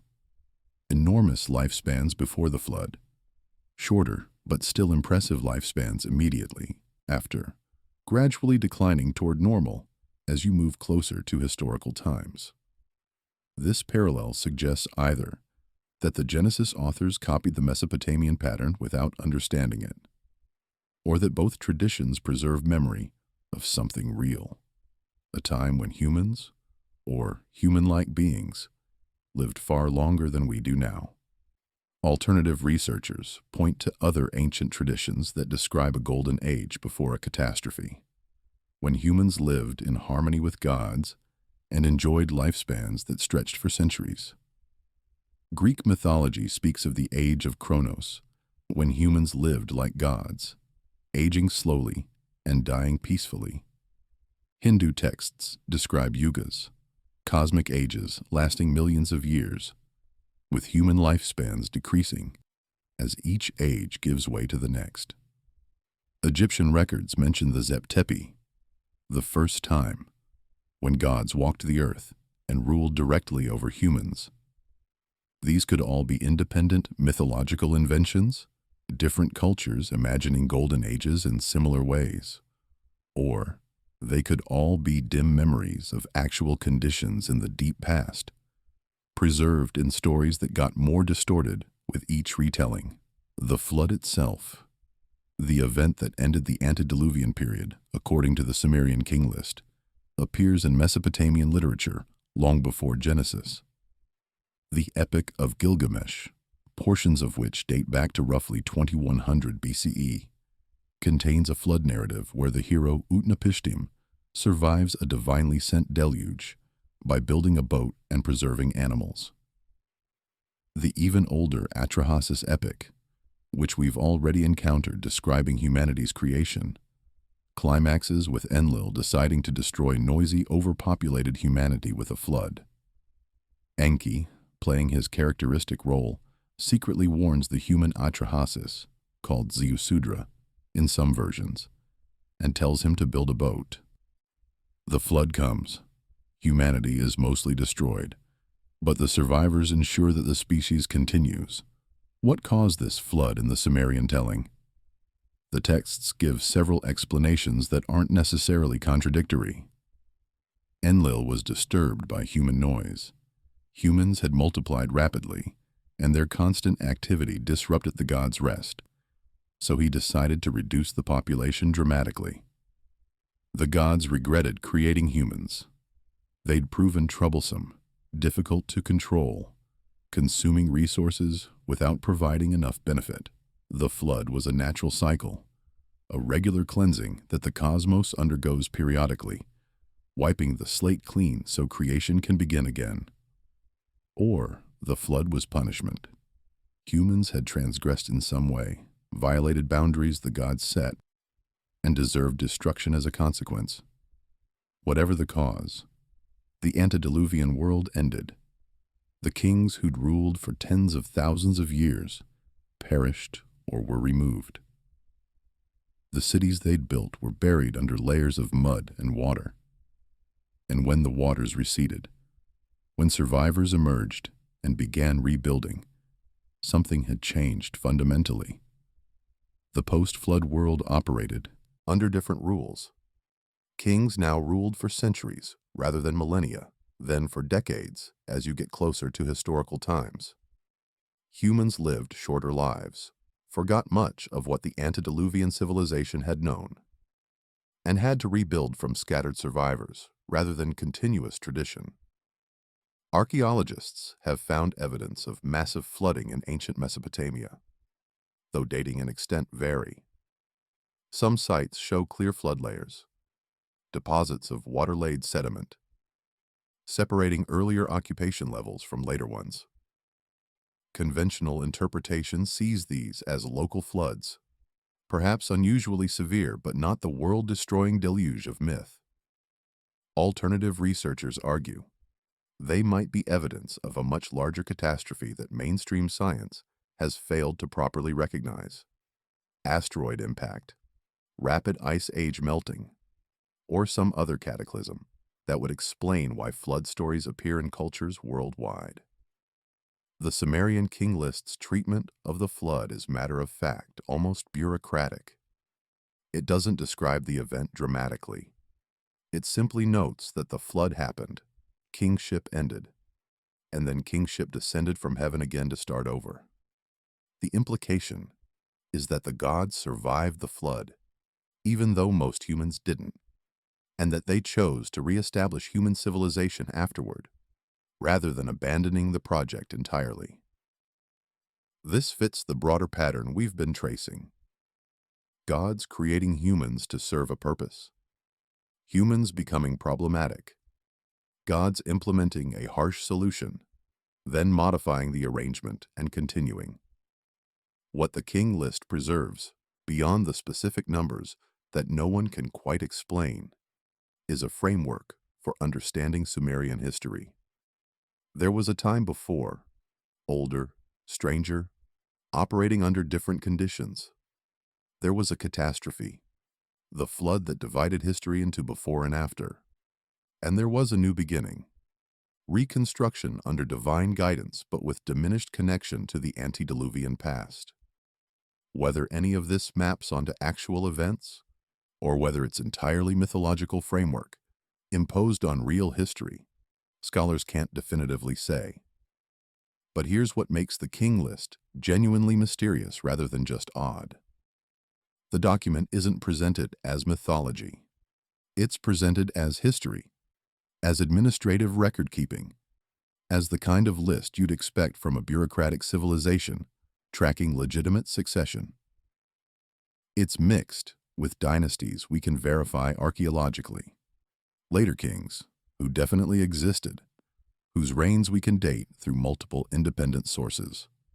The scribes who composed and copied this text apparently saw no contradiction between the mythological-seeming antediluvian section and the historical sections that followed. To them, it was all one continuous record. This raises uncomfortable questions about historical memory and how ancient peoples understood their own past. Were they simply more comfortable with mixing myth and history than we are, seeing no need to distinguish between what really happened and what symbolically or religiously should have happened? Were they recording traditions passed down through generations, traditions that grew more distorted with each telling, but that started from some kernel of actual experience? Or were they, as some alternative researchers insist, accurately recording information about a pre-flood world that was genuinely different from ours, in ways that make those enormous numbers make sense? We can't answer definitively, but we can note the pattern. The same civilization that gave us detailed creation myths about gods creating humans from clay. The same texts that describe divine rebellions and cosmic battles. The same tradition that preserved astronomical knowledge we're still trying to fully understand. That same tradition insists that before the flood, kings ruled for thousands of years at a time. They wrote it down carefully, copied it multiple times, preserved it as important information rather than entertaining fiction. At minimum, they believed it was true. And if they believed it, we should at least ask what experiences or traditions led them to believe such extraordinary things. The antediluvian period remains one of the deepest mysteries in the Sumerian record. It's the time before history, when history supposedly still existed. The age before our age, when civilization had already risen to heights we're only beginning to rediscover.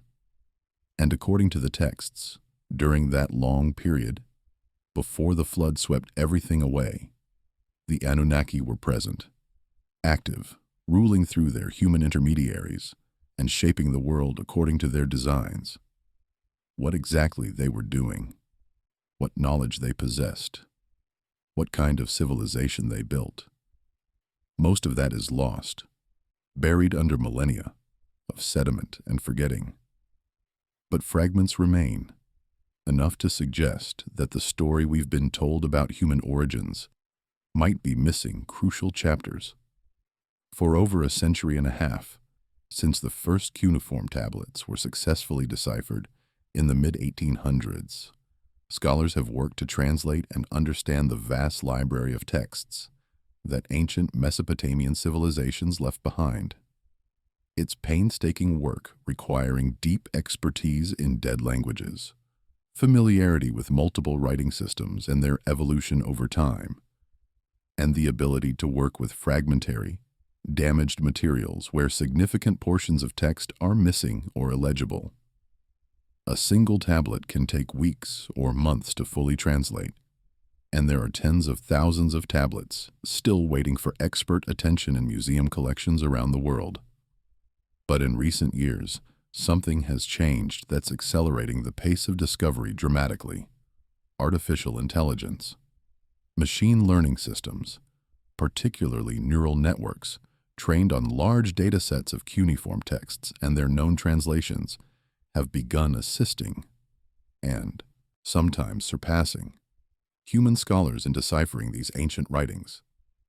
The technology works by learning patterns in the wedge-shaped marks that make up cuneiform script, recognizing signs even when they're partially damaged, suggesting possible readings based on context and known vocabulary, and even detecting subtle variations in writing style that might indicate different scribes or time periods.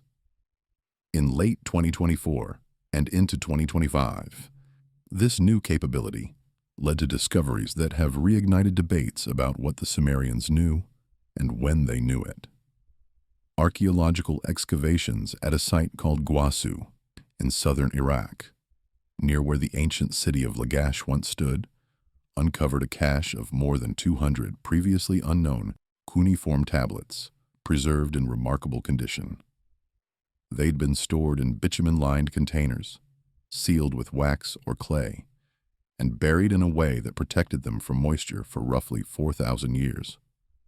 When researchers carefully opened these containers and examined the tablets inside, they found the texts remarkably intact, with clear, legible cuneiform characters showing minimal degradation. The contents immediately set these tablets apart from typical Mesopotamian finds. Most cuneiform tablets that archaeologists uncover are administrative records, grain shipments, tax collections, worker assignments, temple inventories, the bureaucratic paperwork of ancient civilization. These are valuable for understanding daily life and economic systems, but they're not usually exciting to anyone except specialists. The Gwasu tablets were different. They contained scientific and astronomical observations, mathematical calculations, what appeared to be theoretical texts discussing cosmic principles, and most intriguingly, references to events in the deep past of Sumer that predated the civilization itself. Translation began using traditional methods, with expert Assyriologists examining the texts character by character, identifying signs, consulting dictionaries, working through the grammar. But the process was slow, and some passages resisted easy interpretation. Technical terminology that doesn't appear in other known texts, phrases whose meaning remained ambiguous, mathematical notations using systems that aren't fully understood. So researchers turned to AI-assisted analysis, feeding high-resolution photographs of the tablets into neural networks trained to recognize cuneiform and suggest translations. The results were startling. The AI systems, which don't bring preconceptions about what ancient texts should say, suggested readings that human translators had dismissed as unlikely or impossible. One tablet contained what appeared to be a star catalog, listing celestial objects with positions and characteristics. The AI translation suggested descriptions of objects that don't match the 5 planets known to be visible to the naked eye. Another tablet included calculations involving periods of 3,600 years, the same number that keeps appearing in Mesopotamian texts, in connection with divine cycles and the Anunnaki. A third described observations made before the cities rose, suggesting astronomical knowledge that predated Sumerian civilization itself. Human scholars are cautious about these AI-generated translations. Neural networks can make mistakes, especially with ancient languages where context is crucial, and where a single wedge-shaped mark might represent different sounds or words depending on position and surrounding characters. The AI might be finding patterns that aren't really there, overinterpreting ambiguous passages, or suggesting readings that seem exciting but aren't actually supported by the full linguistic evidence. Every AI translation needs verification by human experts who understand not just the language, but the cultural context, the historical period, and the conventions of different text genres. But even the skeptical scholars admit the new tablets contain genuinely puzzling material. One text describes what modern researchers have tentatively translated as watchers in the sky who knew the patterns before the patterns were revealed to men. Another mentions beings who shaped the land before humans walked upon it, in language that echoes the Igigi creation story, but with details not found in other versions. A third includes a diagram, rare in cuneiform texts, showing a configuration of circular objects arranged in a pattern that doesn't correspond to any easily recognizable constellation or known astronomical phenomenon. The tablets also contain medical and botanical knowledge that seems remarkably advanced for the period. Descriptions of surgical procedures, understanding of anatomy, herbal remedies with specific dosages and preparation methods, even what might be an early form of germ theory, suggesting that invisible entities can cause disease. Some of this knowledge was already known from other Mesopotamian medical texts, but the Guasu tablets go into greater detail and show systematic organization, suggesting a level of scientific thinking that surprises researchers. What's particularly striking is how these tablets describe the acquisition of knowledge. Rather than presenting information as discovered through human observation and experiment, several texts explicitly state that knowledge was given or revealed by the Anunnaki. One tablet includes a passage, still being debated among translators, that appears to say, "What we know of the stars and the patterns of growth, of the properties of metals and the movements of waters. This was not found by human seeking, but taught by those who came before, who watched longer than human lives allow." This isn't entirely new. Mesopotamian texts often attribute knowledge to divine sources, but the specificity is unusual. The text isn't just saying, "the gods taught us" in a vague, mythological sense. It's claiming that systematic knowledge, astronomy, agriculture, metallurgy, hydrology, was transferred from beings who had longer observational periods than human lifespans would allow. Beings who could watch the stars for centuries or millennia and detect patterns that would be invisible to observers who only live a few decades. If you've been following the thread of our story, this fits uncomfortably well with what we've already uncovered. The Igigi labored for thousands of years before rebelling. Plenty of time to accumulate observational knowledge. The Anunnaki themselves, as divine beings, would have had even longer to study the cosmos. If they then taught humans what they'd learned, if they transferred knowledge accumulated over timescales far exceeding human capacity, that would explain how Sumerian civilization could appear seemingly from nowhere, with sophisticated understanding of astronomy, mathematics, and engineering. The mainstream explanation for Sumerian civilization's sudden emergence is that it wasn't actually sudden, that we're missing the gradual developmental stages in the archaeological record, that earlier settlements and simpler technologies existed but haven't been found or recognized. This is probably true to some extent, but it doesn't fully explain the level of organization and knowledge present in the earliest Sumerian cities we've excavated. They show up in the archaeological record already using advanced mathematics, complex administrative systems, sophisticated irrigation technology, and astronomical observations accurate enough to predict celestial events. The Guasu tablets suggest one possible explanation. The knowledge wasn't developed gradually through human trial and error alone. It was taught. The texts describe Enki in particular as a teacher figure, sharing knowledge with humans not out of altruism, but because educated workers are more useful than ignorant ones.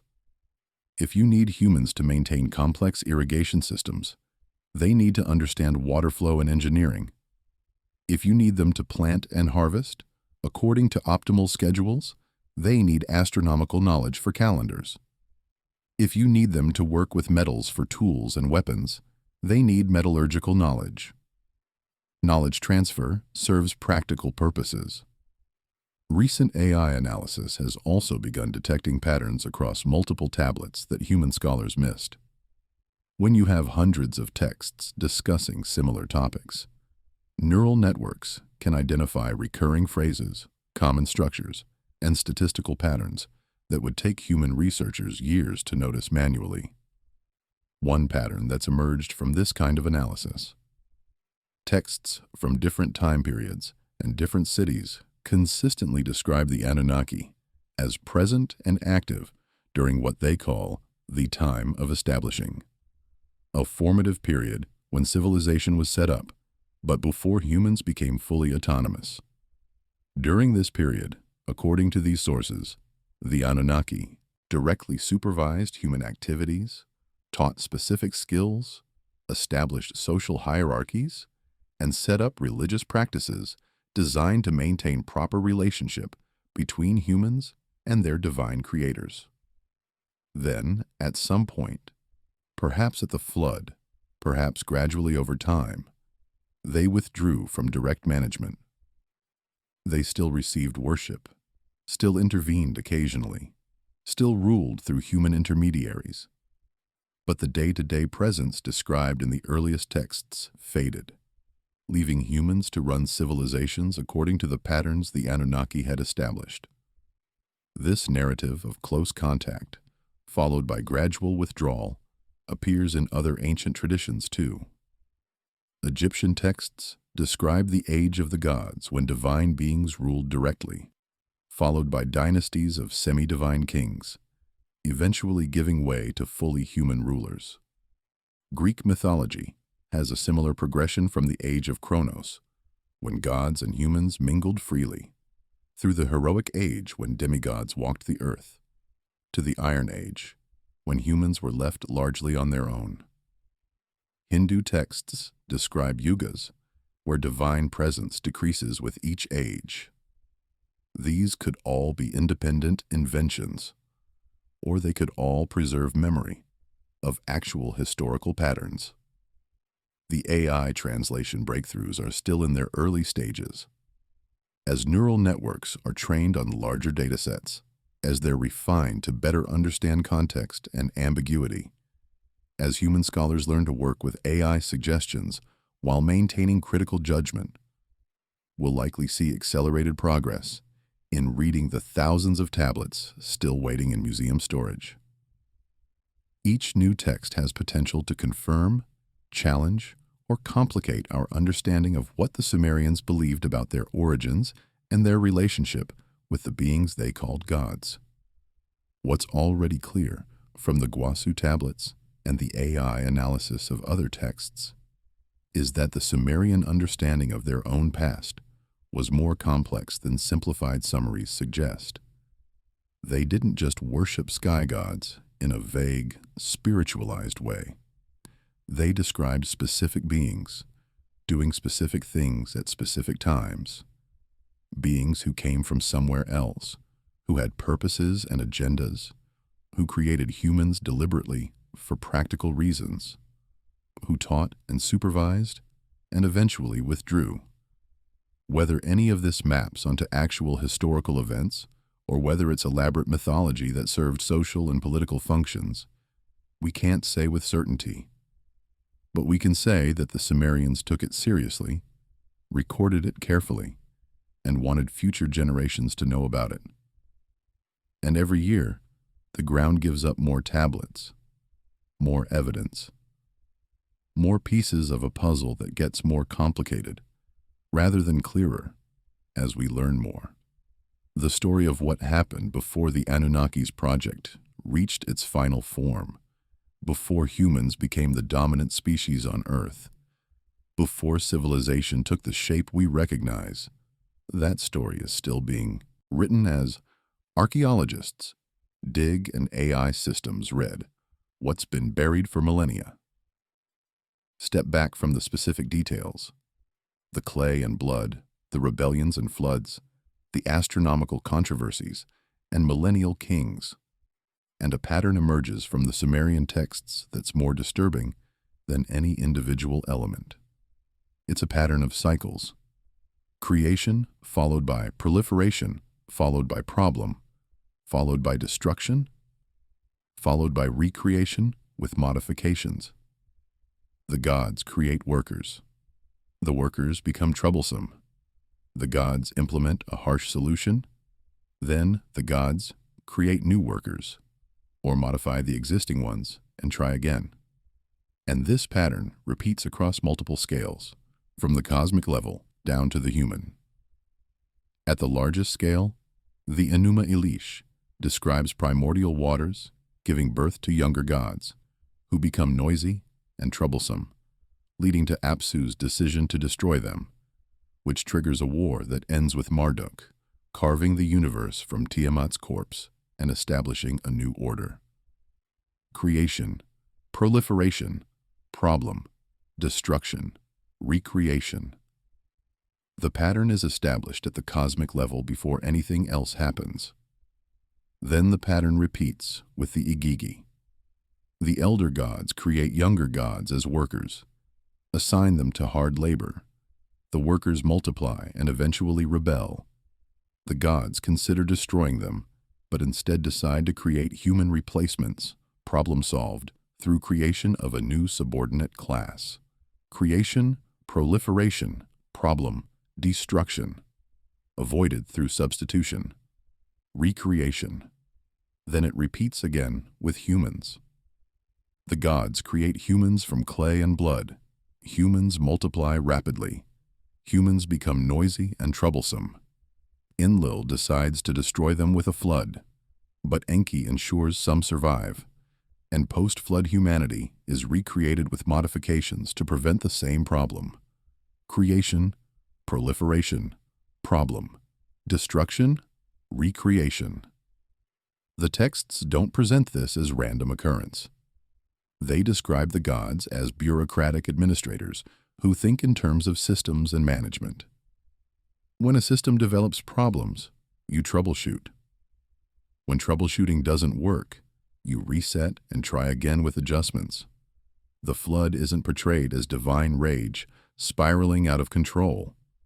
It's portrayed as a management decision, a way to reduce population levels that had exceeded carrying capacity and return to more manageable numbers. Cold, pragmatic, efficient. This reveals something important about how the Sumerians understood their relationship with the divine. The gods weren't benevolent parents caring for beloved children. They were administrators managing a workforce, solving problems as they arose, maintaining systems that served divine purposes.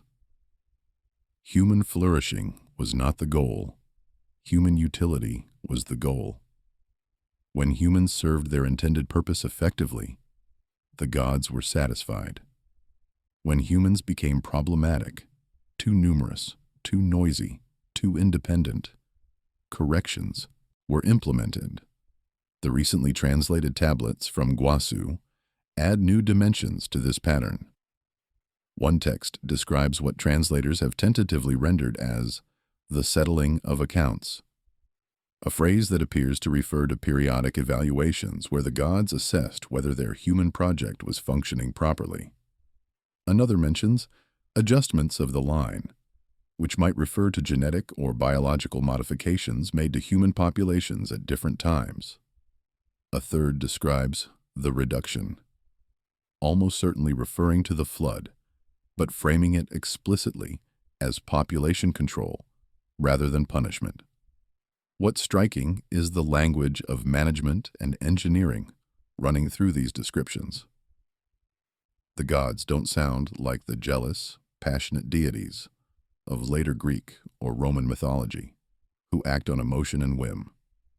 They sound like planners, organizers, beings thinking in terms of long-term sustainability and resource management. One tablet includes what might be translated as, "The established number is necessary for the work to continue without exhaustion of the providers or excess of the provided for. When imbalance occurs, correction maintains the pattern." This suggests the gods operated according to something like cosmic regulations, rules about how creation should be managed to remain stable. The flood wasn't a violation of those rules, it was enforcement of them. Humanity had exceeded parameters, threatened the balance, become unsustainable, and so the system was reset to correct levels. From the divine perspective, this was responsible management, not cruelty. But from the human perspective, from the perspective of beings who experience life as individuals, with hopes and fears, who love and suffer, and try to build meaning in the time they have, this kind of management is terrifying. It suggests that human value is purely instrumental, that we exist only as tools for purposes we didn't choose, and that if we stop serving those purposes effectively, we can be reset, reduced, or eliminated, with no more moral consideration than you'd give to replacing a broken tool. The texts don't hide this uncomfortable reality. They state it plainly.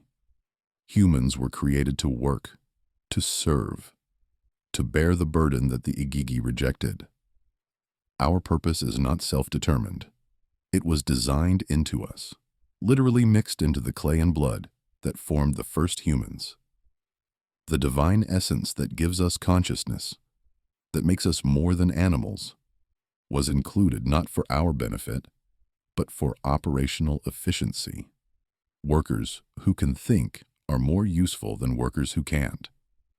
This raises the question that bothered me most when researching these tablets. Did the Sumerians themselves understand how dark this origin story is? Or did they accept it as natural, the way things obviously must be, with no sense that being created as servants might be problematic? The texts don't include human perspectives, questioning the arrangement. They present the divine viewpoint as authoritative, and don't record rebellions or protests from humans the way they record the Igigi rebellion. Perhaps that's because humans, unlike the Igigi, didn't have the power or status to make rebellion feasible. The Igigi were gods, immortal and powerful enough to pose a genuine threat when unified. Humans were mortal, fragile, completely dependent on the systems the gods controlled for survival. Rebelling would be suicidal. Or perhaps humans did rebel in smaller ways, and those stories weren't preserved because they didn't fit the narrative the priesthood wanted to tell. Or perhaps most humans, through most of history, simply accepted the framework they were born into, not questioning whether things could be different because alternatives were unimaginable. The pattern of cycles suggests something else troubling. This might not be the final form. If the cosmos went through creation and reset, if the Igigi were created and then supplemented with human replacements, if humans were created and then reduced through flood and modified afterward, who's to say the pattern has stopped?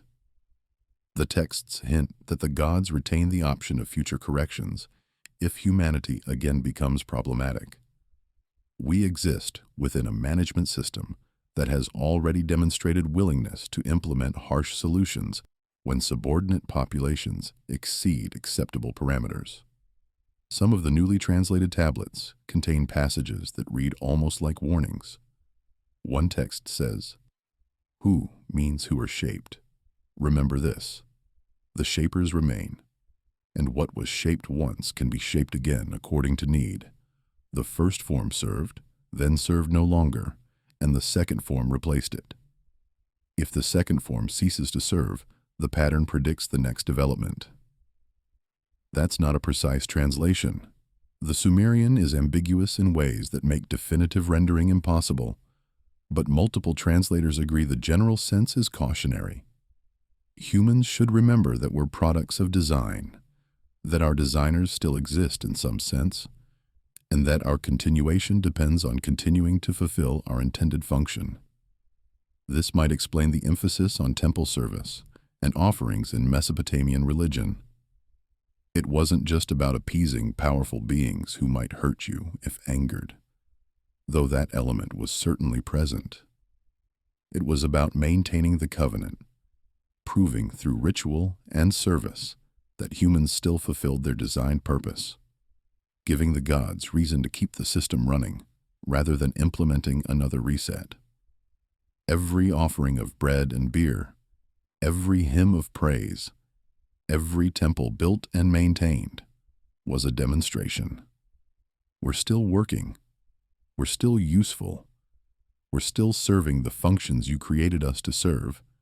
Please don't conclude that we've become redundant.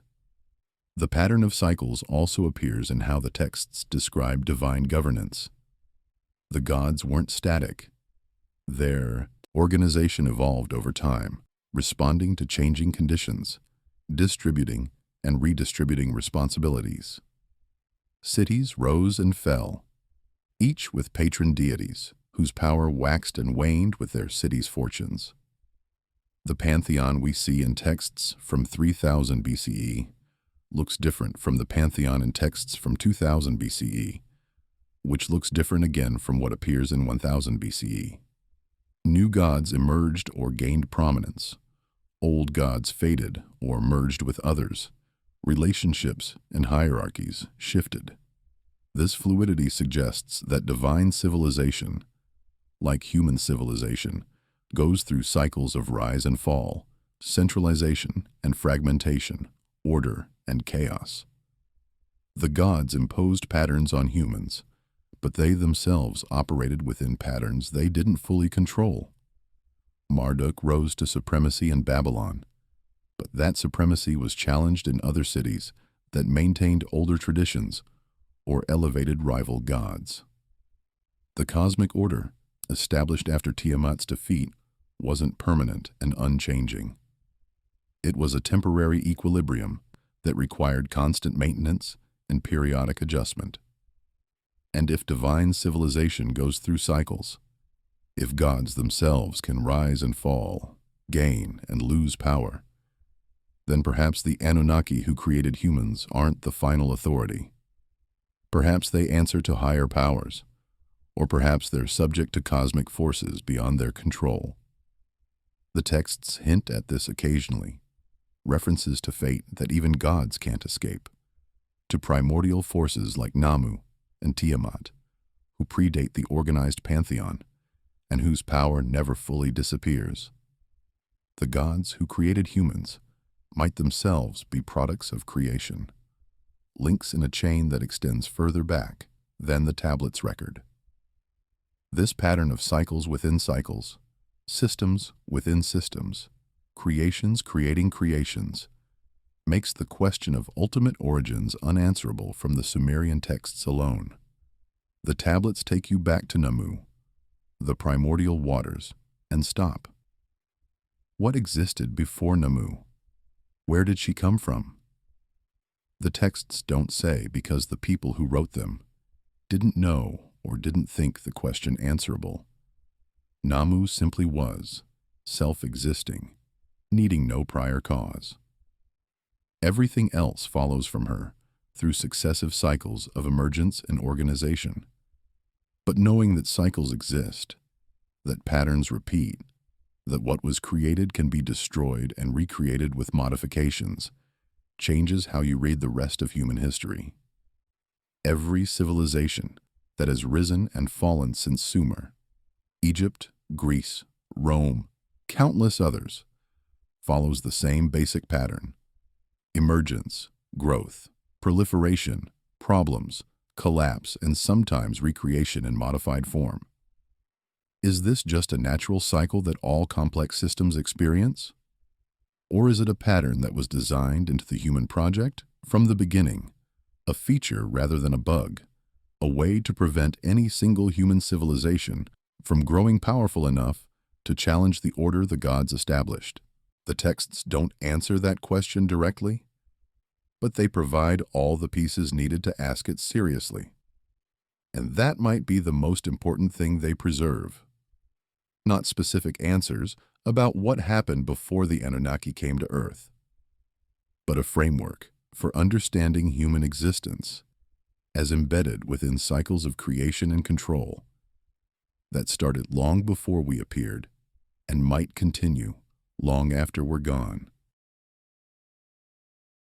Walk into any university archaeology or ancient Near Eastern Studies department and mention the ancient astronaut theory, the idea that the Anunnaki were extraterrestrial visitors rather than mythological gods, and you'll likely see eyes roll before you finish the sentence. The academic consensus on Sumerian mythology is clear, well established, and supported by over a century of careful scholarship. These texts are religious and mythological narratives that served social, political, and spiritual functions for the civilizations that produced them. They're not historical records of actual contact with beings from other worlds. They're humanity's early attempts to understand natural phenomena, explain the origins of civilization, justify political hierarchies, and create meaningful frameworks for existence. This mainstream view has substantial evidence supporting it. Sumerian myths follow recognizable patterns found in religious narratives worldwide: gods who represent natural forces, creation stories that explain why the world has its current form, divine hierarchies that mirror earthly power structures. The texts show clear signs of literary development over time, with earlier versions being simpler and later versions adding complexity, political propaganda, and theological sophistication. Many elements can be traced to older oral traditions, showing how stories evolved as they passed through different cultures and time periods. The myths served obvious social functions, legitimizing royal authority, explaining suffering, providing ritual frameworks, answering existential questions about human purpose. Mainstream scholars point out that every culture develops creation myths, and these myths always reflect the culture's values, technologies, and social organization. Agricultural societies create gods who care about crops and seasons. Maritime cultures develop sea gods. Hierarchical kingdoms imagine divine kingdoms with similar structures. The Sumerian myths fit this pattern perfectly. They come from irrigation-based agricultural civilization with complex bureaucracy. So naturally, their gods are organized bureaucratically and concerned with water management. There's no need to invoke extraterrestrials when cultural anthropology provides perfectly adequate explanations. The problems with ancient astronaut theory, according to academic critics, are numerous and fundamental. First, the translations it relies on are often questionable or outright wrong. Zecharia Sitchin, whose books popularized the idea that Anunnaki were aliens from a planet called Nibiru, made errors in Sumerian translation that any trained Assyriologist can identify. He interpreted words one way to support his thesis when those words have well-established meanings in the scholarly literature that contradict his claims. He cherry-picked passages that seemed to support extraterrestrial contact, while ignoring the broader context that frames them as obviously mythological. Second, the physical evidence doesn't support the theory. If advanced extraterrestrials visited Earth thousands of years ago and directly shaped human civilization, we should find artifacts that are genuinely inexplicable by conventional archaeology.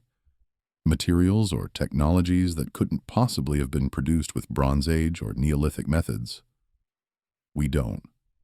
Every ancient site that alternative researchers claim is evidence of alien intervention, the pyramids, Pumapunku, Baalbek, others, can be explained through documented ancient engineering techniques, even if we're not certain of every detail. Ancient people were smart, capable, and patient. They didn't need extraterrestrial help to build impressive structures. Third, the astronomical claims don't hold up to scrutiny.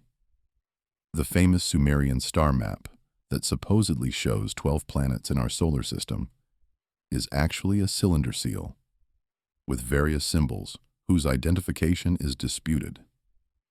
Professional astronomers have examined it and found no compelling evidence that it depicts planets at all, let alone planets beyond those visible to the naked eye.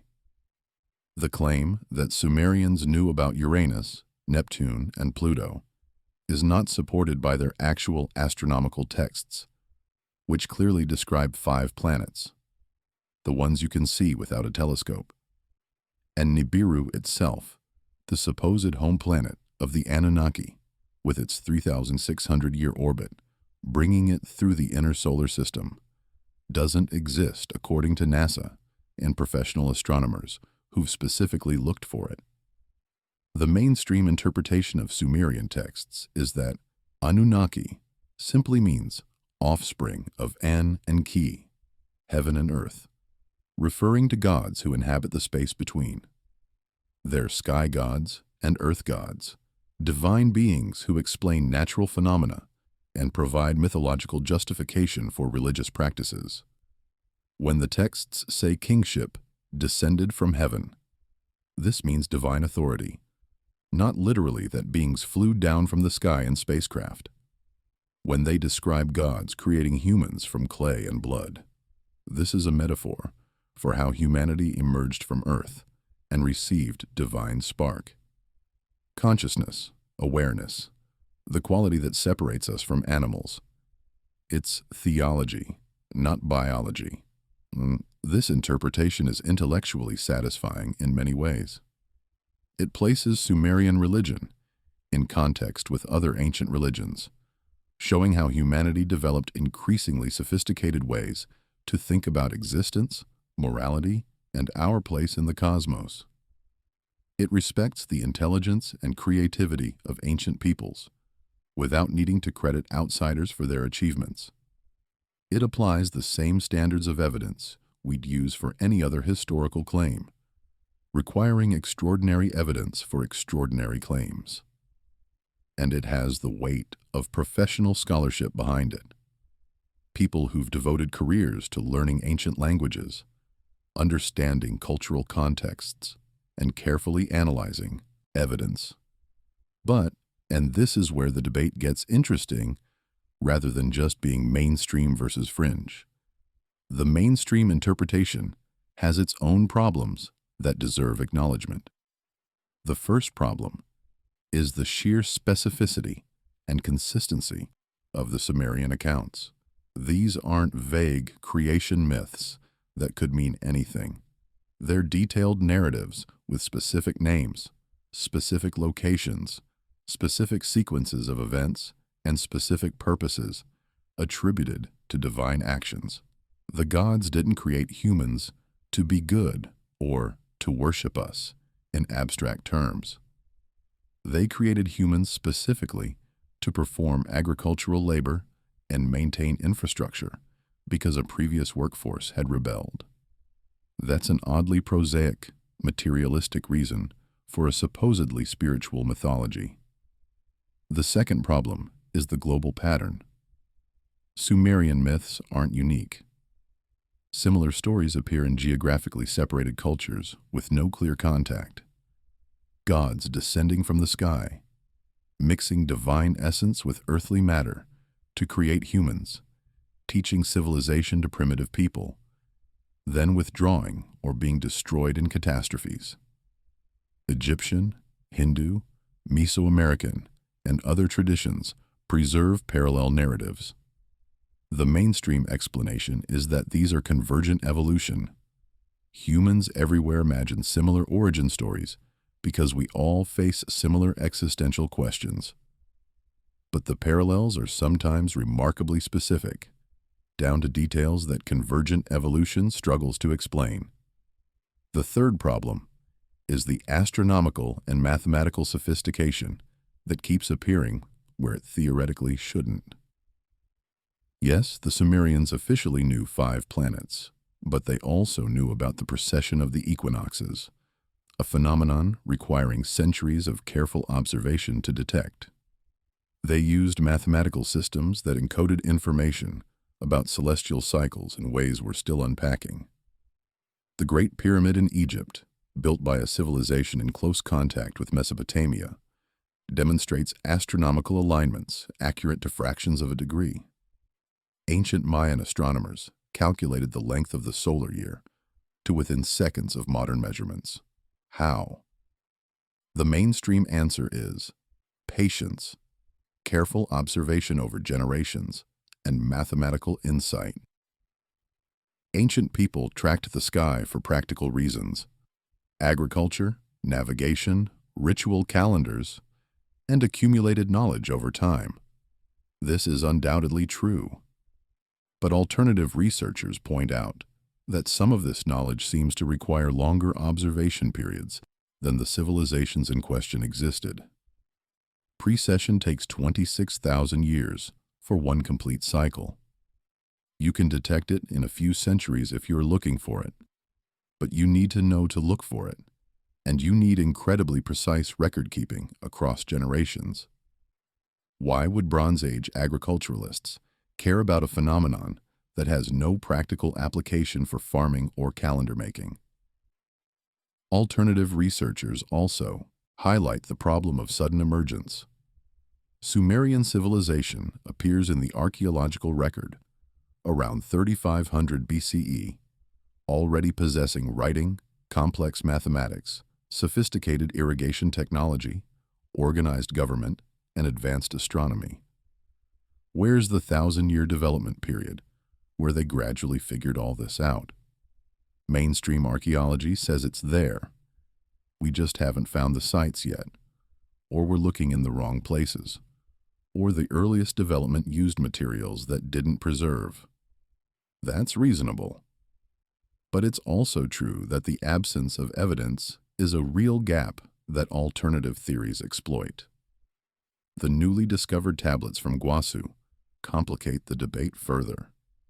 They explicitly describe knowledge being taught rather than discovered, transferred from beings with longer lifespans and observation periods than humans possess. Mainstream scholars interpret this as mythological framing, the Sumerians attributing their own accumulated knowledge to gods because that's how ancient people understood the source of wisdom. Alternative researchers see it as potentially literal, actual beings with longer lifespans, whether extraterrestrial, ultraterrestrial, or something else, did the observing and teaching. Here's what's often missing from this debate. Both sides might be partly right. The texts might be mythological in form, while preserving memories of actual events in distorted form.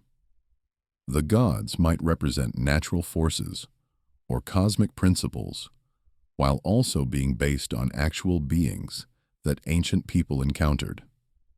The creation narrative might be theological metaphor, while also containing information about humanity's actual development that we haven't fully understood. Consider the clay and blood creation story. Mainstream. This is obviously metaphor. Humanity formed from earth, clay, and given consciousness by divine spark, blood. Alternative. This might describe genetic engineering, taking earthly primates, clay, biological material from earth, and modifying them with genetic material from the Anunnaki, blood, DNA, to create modern humans. Both interpretations work within their frameworks.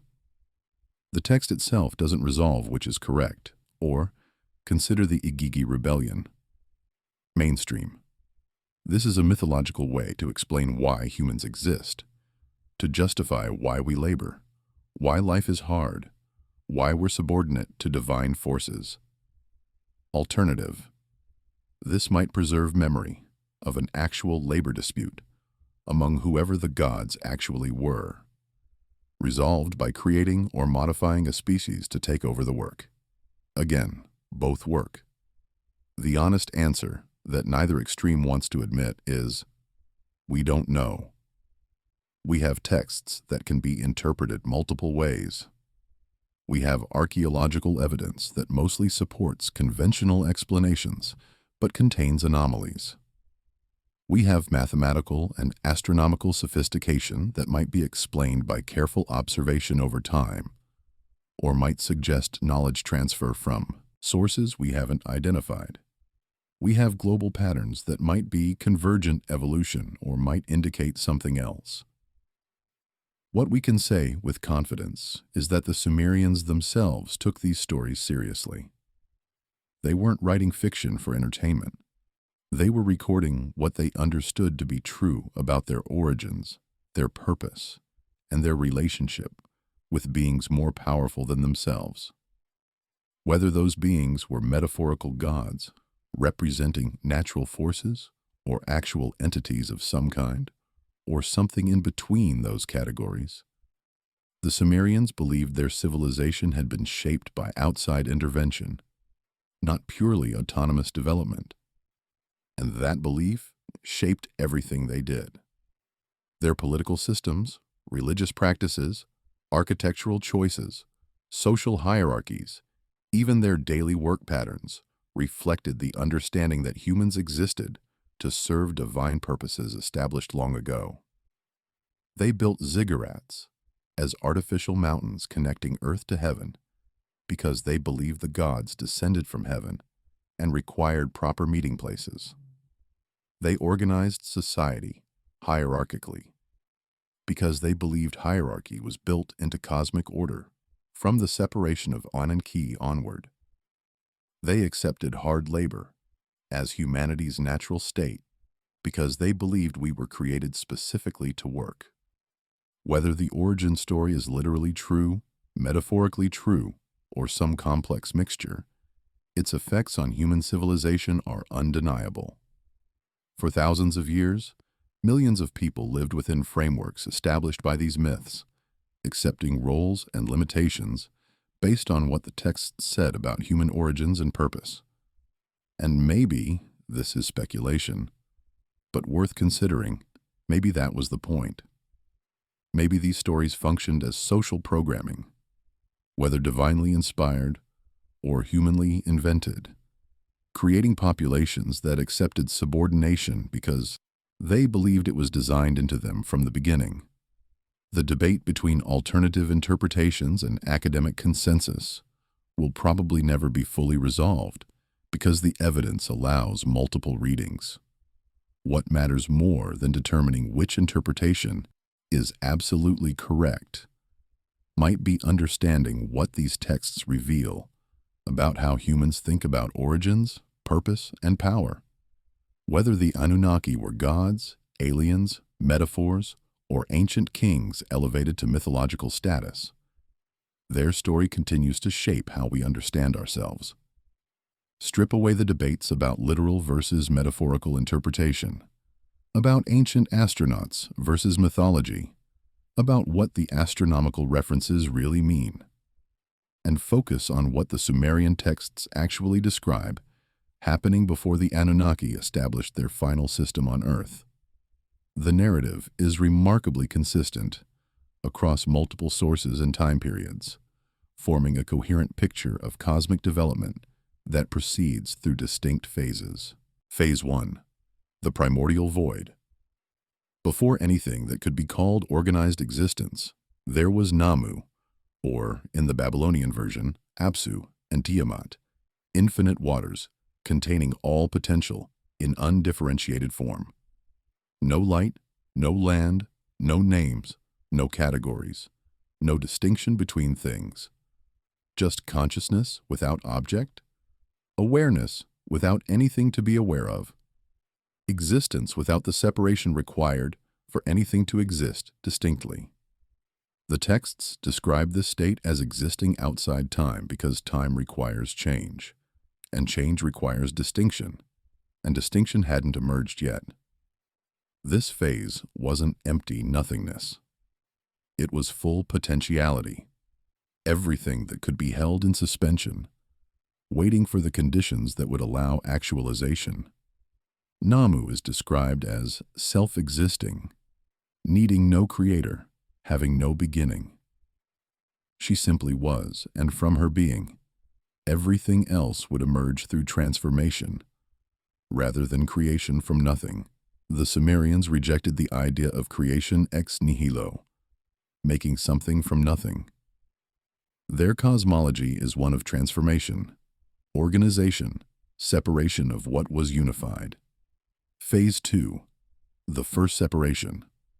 From Namu's waters, or through the death of Apsu and defeat of Tiamat in the Babylonian version, An, heaven, and Ki, earth, emerged or were separated. This was the first cosmic event, the first change, the beginning of time because now there was before and after. The separation created polarity, above and below, masculine and feminine, light and heavy, potential and actual. Between heaven and earth, a space opened where events could unfold, where the cosmic drama would play out. The texts suggest this separation was necessary for consciousness to emerge in any meaningful form. In perfect unity, there's no observer and observed, no knower and known, no possibility of relationship or awareness, because these all require distinction. An and Ki's separation created the first relationship, the first dynamic tension, making possible everything that would follow. But it also created the first loss, the first incompleteness, the first longing for reunion with what had been divided. The cosmos would never again enjoy the perfect peace of undifferentiated unity. Phase 3. Divine hierarchy establishment. From An and Ki came the first generation of organized gods, Enlil, Enki, Ninhursag, and others, who established the fundamental structures of reality. They organized chaos into cosmos, imposing categories and laws on the formless potential they'd inherited. They assigned domains. Enlil got the air and wind between heaven and earth. Enki took the subterranean waters of the Abzu. Ninhursag managed biological life. They created administrative systems, divine bureaucracy, The machinery of cosmic governance. This wasn't instantaneous. The texts describe ages of divine activity, establishing order, experimenting with different arrangements, learning through trial and error how to manage the cosmos they'd inherited. They weren't omniscient or all-powerful. They were powerful beings, figuring things out, making mistakes, adapting their approaches. The Enuma Elish shows this dramatically. The younger gods had to fight and defeat primordial chaos embodied in Tiamat before they could impose stable order. Order wasn't natural or inevitable. It was violently carved from chaos and maintained through constant effort. Phase 4, the labor crisis.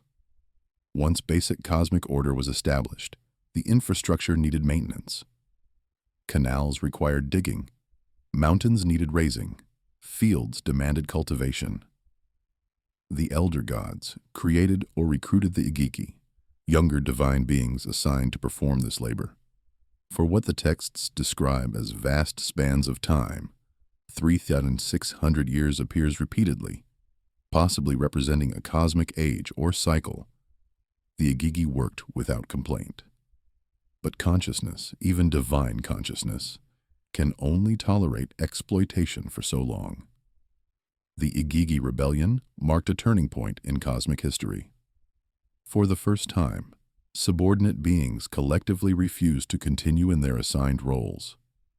They surrounded Enlil's house with torches and demands, forcing the divine council to acknowledge that the system was unsustainable. The gods faced a choice: crush the rebellion through violence and lose their workforce, or find a different solution. Enki's proposal, create replacement workers who wouldn't have the power or status to rebel effectively, solved the immediate crisis, but set up the next phase. Phase 5, human creation. Using clay from the earth, water from the Abzu, and blood from a sacrificed god, Ninhursag shaped the first humans. The texts are specific about methodology, mixing divine essence with earthly matter to produce beings capable of consciousness and labor but limited by mortality and status. Humans were designed to serve, created specifically to take over the work the Igigi refused to continue. This wasn't a side project or afterthought. It was the solution to a critical problem threatening divine civilization. The creation happened in stages, with prototypes and refinements before the final form was achieved. Early attempts produced beings that couldn't survive or couldn't work effectively.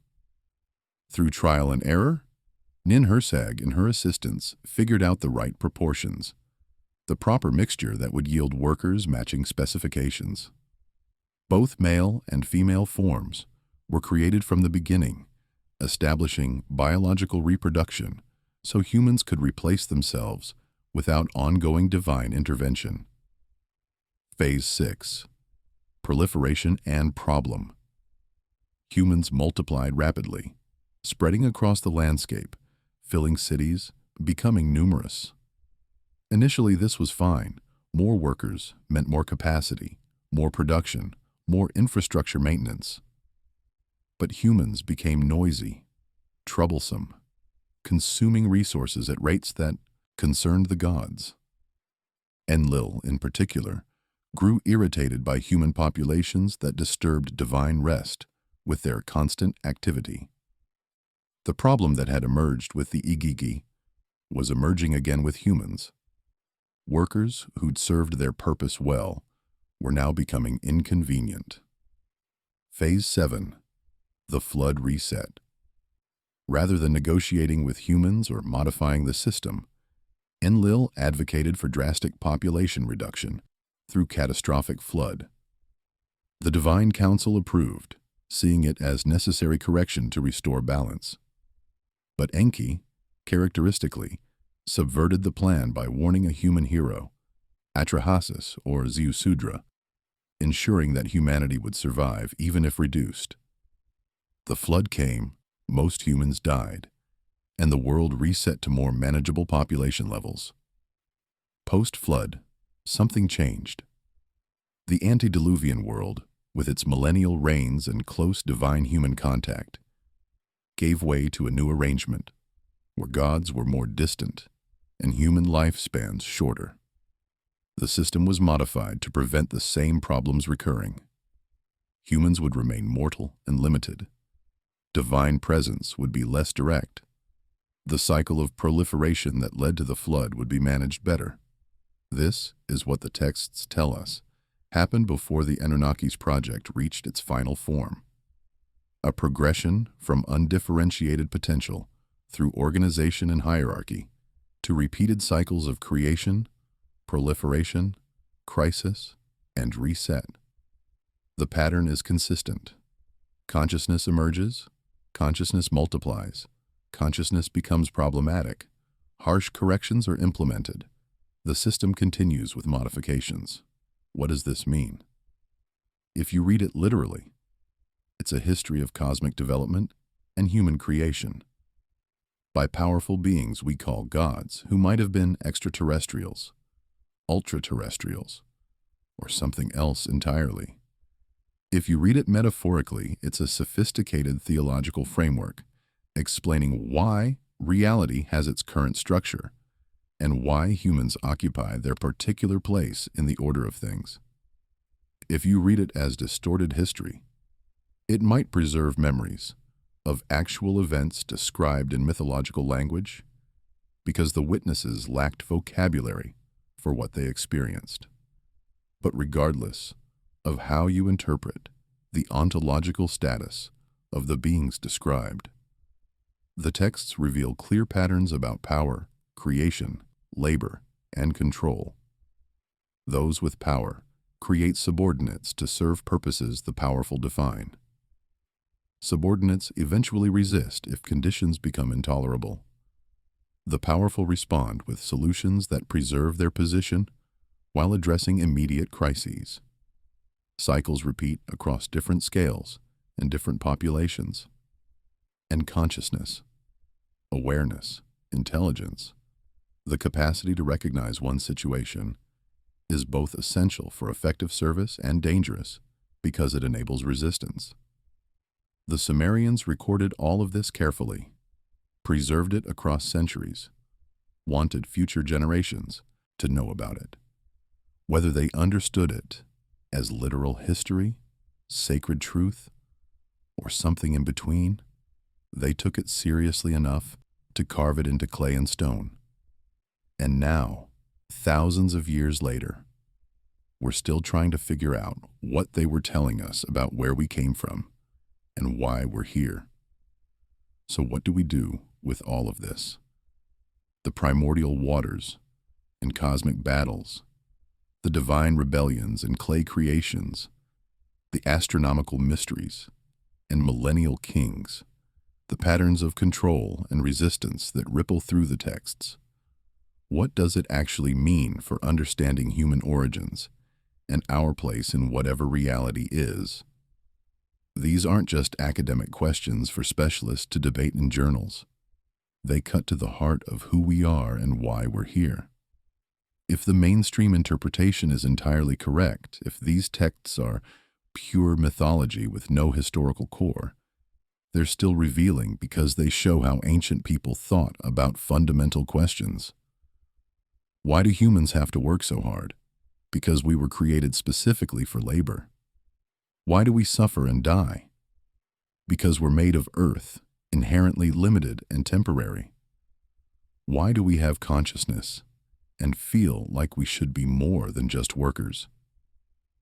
Because divine blood was mixed into us, giving us a spark of awareness beyond our station. The mythology, even if not literally true, served to explain and justify the human condition as Sumerians experienced it. But here's what troubles thoughtful people who study these texts seriously. The explanations work too well. If you wanted to create a population that accepted subordination, hard labor, and limited lifespans without constant resistance, you could hardly design better social programming than a creation myth that says, You were made for exactly this.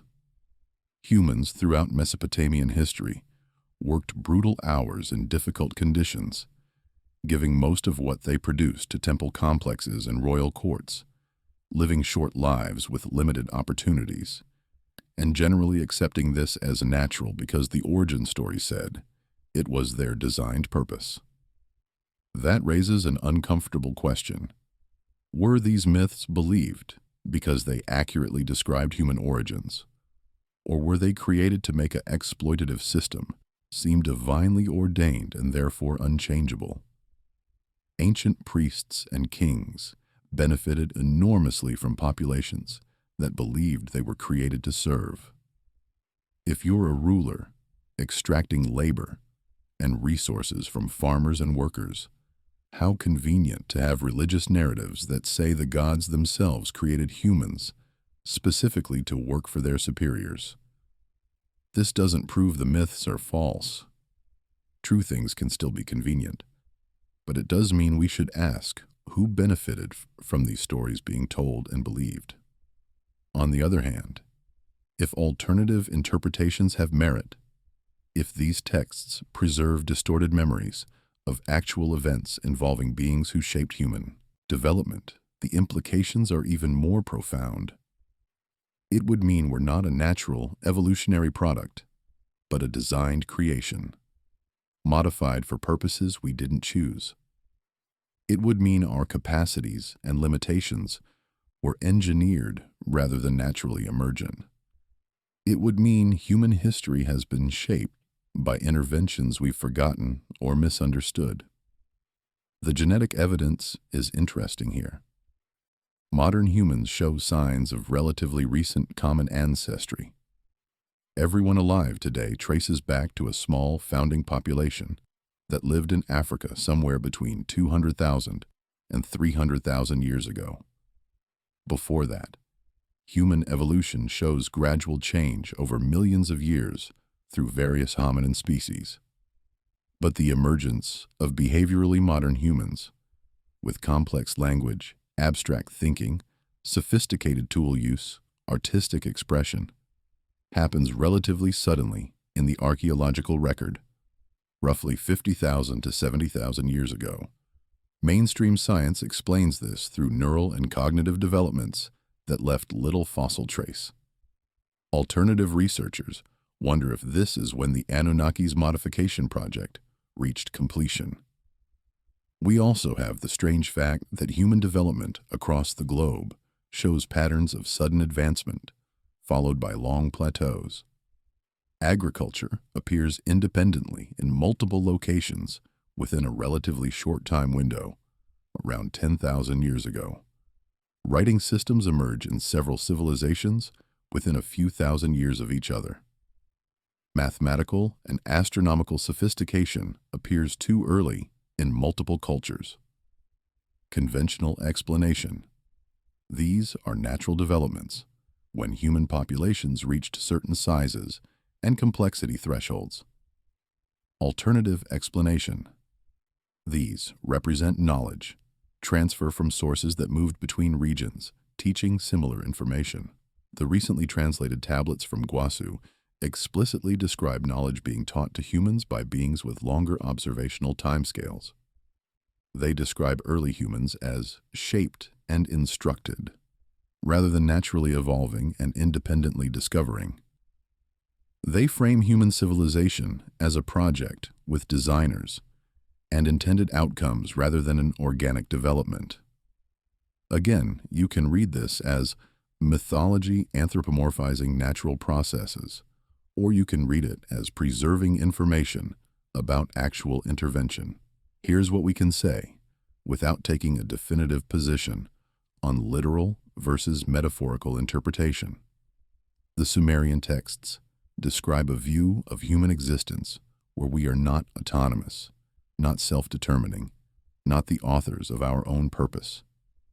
We exist within systems designed by others, for purposes defined before we appeared, playing roles assigned rather than chosen. Whether those others are literal gods, metaphorical representations of nature and cosmos, ancient human rulers, creating justifying narratives, or something else entirely. The framework itself has profoundly shaped human civilization. For thousands of years, hundreds of millions of people lived within this framework, accepting that humans were created to serve, that hard work was our natural state, that hierarchy was built into cosmic order, that subordination to greater powers was not oppression but proper recognition of our place. These ideas didn't just affect ancient Mesopotamia. They spread through cultural contact and conquest, influencing biblical traditions, Greek philosophy, Roman law, Islamic civilization, European medieval thought, and indirectly affecting modern worldviews we often don't recognize as having ancient roots. The idea that humans are fallen, limited, inherently sinful, naturally requiring authority and structure to avoid chaos. These concepts that appear in various forms across Western thought have ancestors in the Sumerian texts we've been examining. The notion that life is supposed to be hard work, that leisure is somehow suspicious or illegitimate, that our value comes from productivity. These too echo the origin story where humans were created specifically to labor. We're still living in the shadow of narratives carved into clay 5,000 years ago. But consciousness, that divine spark mixed into the clay according to the texts, contains within it the capacity to question the purpose imposed from outside.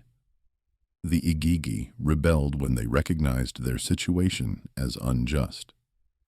Humans didn't rebel in the same way, perhaps because we lack the power or status, perhaps because mortality prevents us from accumulating enough collective experience across generations, perhaps because we were designed with limitations the Igigi lacked. But individual humans throughout history have asked the same questions. Why should I accept this? Who decided this is my purpose? What right do others have to define my role? These questions emerge from the same consciousness that makes us useful workers. You can't have beings intelligent enough to maintain complex irrigation systems and navigate sophisticated social hierarchies without also creating beings capable of recognizing when systems are unjust and hierarchies are exploitative.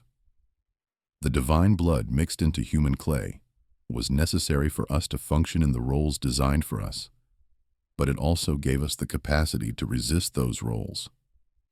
Maybe that's the real message encrypted in these ancient texts. Not a literal instruction manual for human genetics, or a historical record of extraterrestrial intervention, but a warning and an invitation. A warning that consciousness within systems of control will always be limited, shaped, directed toward purposes determined by those who created the systems, and an invitation to recognize that the same consciousness that enables our functioning within imposed roles also enables us to question, resist, and potentially transcend those roles. The tablets describe cycles: creation, proliferation, crisis, destruction, recreation with modifications, repeating across cosmic and human scales. We've lived through enough human history now to see those cycles clearly. Civilizations rise, grow powerful, develop problems, collapse, and are replaced by new civilizations that think they're different but follow similar patterns. Empires expand, extract resources from peripheries to centers, generate resistance, respond with force, eventually overextend and fragment. Economic systems concentrate power, create instability, crash, and are rebuilt with modifications that preserve essential features while claiming to fix problems. Are these natural cycles that all complex systems go through, or are they patterns designed into human civilization from the beginning? The texts suggest the latter, that cycles of rise and fall, accumulation and reset, expansion and collapse, were features of how the Anunnaki designed things, ways to prevent any single human power structure from growing dangerous to the cosmic order. Again, you can read this as mythology explaining what happens anyway, or as information about deliberate design. What's undeniable is that we're still living within these patterns, still working in systems where most people labor to support small minorities who claim authority, still told that this arrangement is natural, inevitable, divinely ordained, or at minimum, the only realistic option. Still encouraged to find our meaning within assigned roles rather than questioning the roles themselves. Still operating under frameworks established so long ago that they feel like the only way things could be. But the texts also preserve something else. Memory, that things were different before, that changes happened, that the current arrangement is not eternal, but emerged through specific events. Namu existed before the separation of heaven and earth. The primordial waters held potential that hadn't been organized yet. The Igigi rebelled and changed their situation. Humans were created, but then modified after the flood. Nothing has been permanent. Everything has changed multiple times. That's either comforting or terrifying, depending on your perspective. Comforting because it means the way things are now isn't the way they have to remain. Change is possible. Systems can be altered. New forms can emerge. Terrifying because it suggests we're still within cycles controlled by forces we don't fully understand. That the changes we think we're making might just be moving to the next phase of a pattern designed long ago. The Sumerian texts don't resolve these questions. They can't because they're asking questions that every generation has to answer for themselves. What they do is provide a framework for asking, a way of thinking about human existence that takes seriously the possibility that we're embedded in systems larger and older than we usually acknowledge. Whether those systems are metaphors for natural and social forces, or whether they're more literal than modern skepticism allows, engaging with them forces us to think about power, purpose, and what it means to be human in ways that comfortable narratives avoid.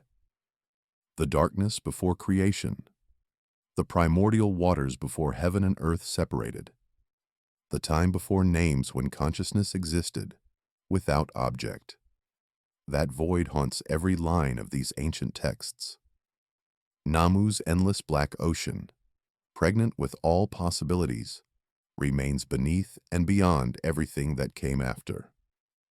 The Sumerians understood something profound when they insisted creation wasn't making something from nothing but transformation of what already existed. You can organize chaos, separate unity, impose patterns on formlessness, but you can't eliminate what came before. You can only bury it, contain it, build on top of it. Tiamat's waters still surround the ordered cosmos, according to the Babylonian texts, held back by the barrier Marduk fashioned from her slain body but never destroyed. The primordial chaos remembers what it was, before violence carved reality from its substance. And maybe this is the thought that emerges from reading these tablets, late at night when the comfortable certainties of daytime rationality fade. Maybe consciousness itself remembers too. That divine blood mixed into human clay, that spark of awareness transferred from a sacrificed God, carries within it memory of conditions before the current order.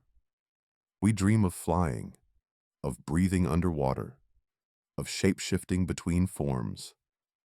We imagine worlds where categories blur and boundaries dissolve. We feel constrained by roles and rules that seem arbitrary, even when we can't articulate why. Artists, mystics, rebels throughout history have sensed something wrong with the established order, some way in which human potential exceeds the purposes we're told we were made for. Maybe that's the divine blood asserting itself. The consciousness that was supposed to make us useful workers, instead giving us glimpses of what existed before work, before hierarchy, before someone decided our purpose for us. The tablets sit in museums and private collections, in universities and archaeological sites, waiting for translation that might reveal more. Thousands of texts remain unread, preserved underground or stored in boxes, containing who knows what additional information about what the Sumerians knew or believed or remembered. Every few years, new excavations uncover more. Bitumen-sealed containers protecting clay memories from 4,000 years of moisture and decay. AI systems learn to read faster than human scholars, suggesting translations that experts then verify or correct. The conversation between present and past accelerates. What else will we find? More astronomical observations that shouldn't exist? More specific descriptions of technology or knowledge that seems too advanced? More details about the Anunnaki's project and what exactly they were doing during the antediluvian period? Or maybe just more of what we already have. Consistent, detailed narratives about beings who came before, shaped human development, and then stepped back while remaining somehow present in the systems they established. The deeper you go into these texts, the less certain everything becomes. The neat categories break down: myth or history, literal or metaphorical, ancient astronauts or anthropomorphized nature. What remains is the uncanny feeling that the ancient Sumerians were trying very hard to tell us something important. Something that got buried under centuries of interpretation and dismissal and selective reading.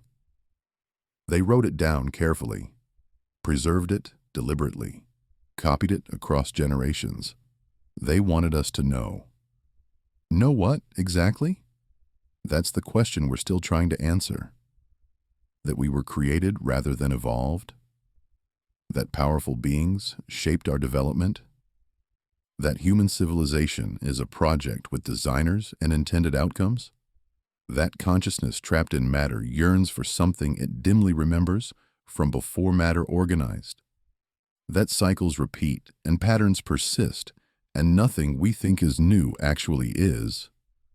All of the above. None.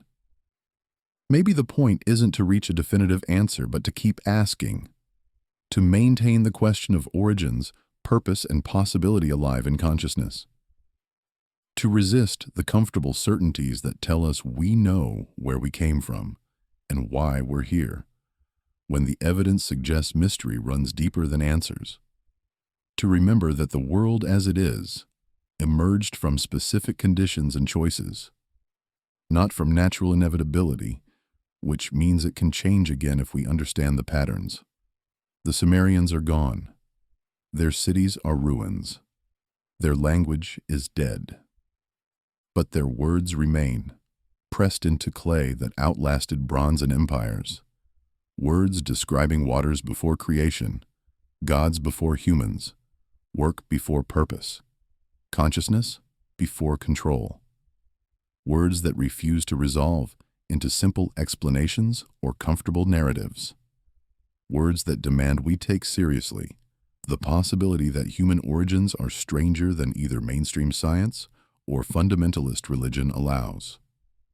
In the beginning, or before the beginning, or outside the beginning, or whatever phrase captures existence before existence, there was something else. The texts are clear about that. What it was, what it became, what it might become again. Those questions stay open. Waiting in the darkness we came from and can't quite remember. Waiting in the clay that holds divine blood. Waiting in the cycles that repeat whether we notice them or not. Waiting in the texts that we're still learning to read properly. If this investigation into humanity's hidden origins made you question everything you thought you knew, you're not alone. Subscribe now, because we're just getting started uncovering the secrets buried in ancient texts. Hit that notification bell. The truth they didn't want you to find has been waiting in clay and stone for 5,000 years, and we're finally learning to read it. The Anunnaki story doesn't end here. Neither does ours.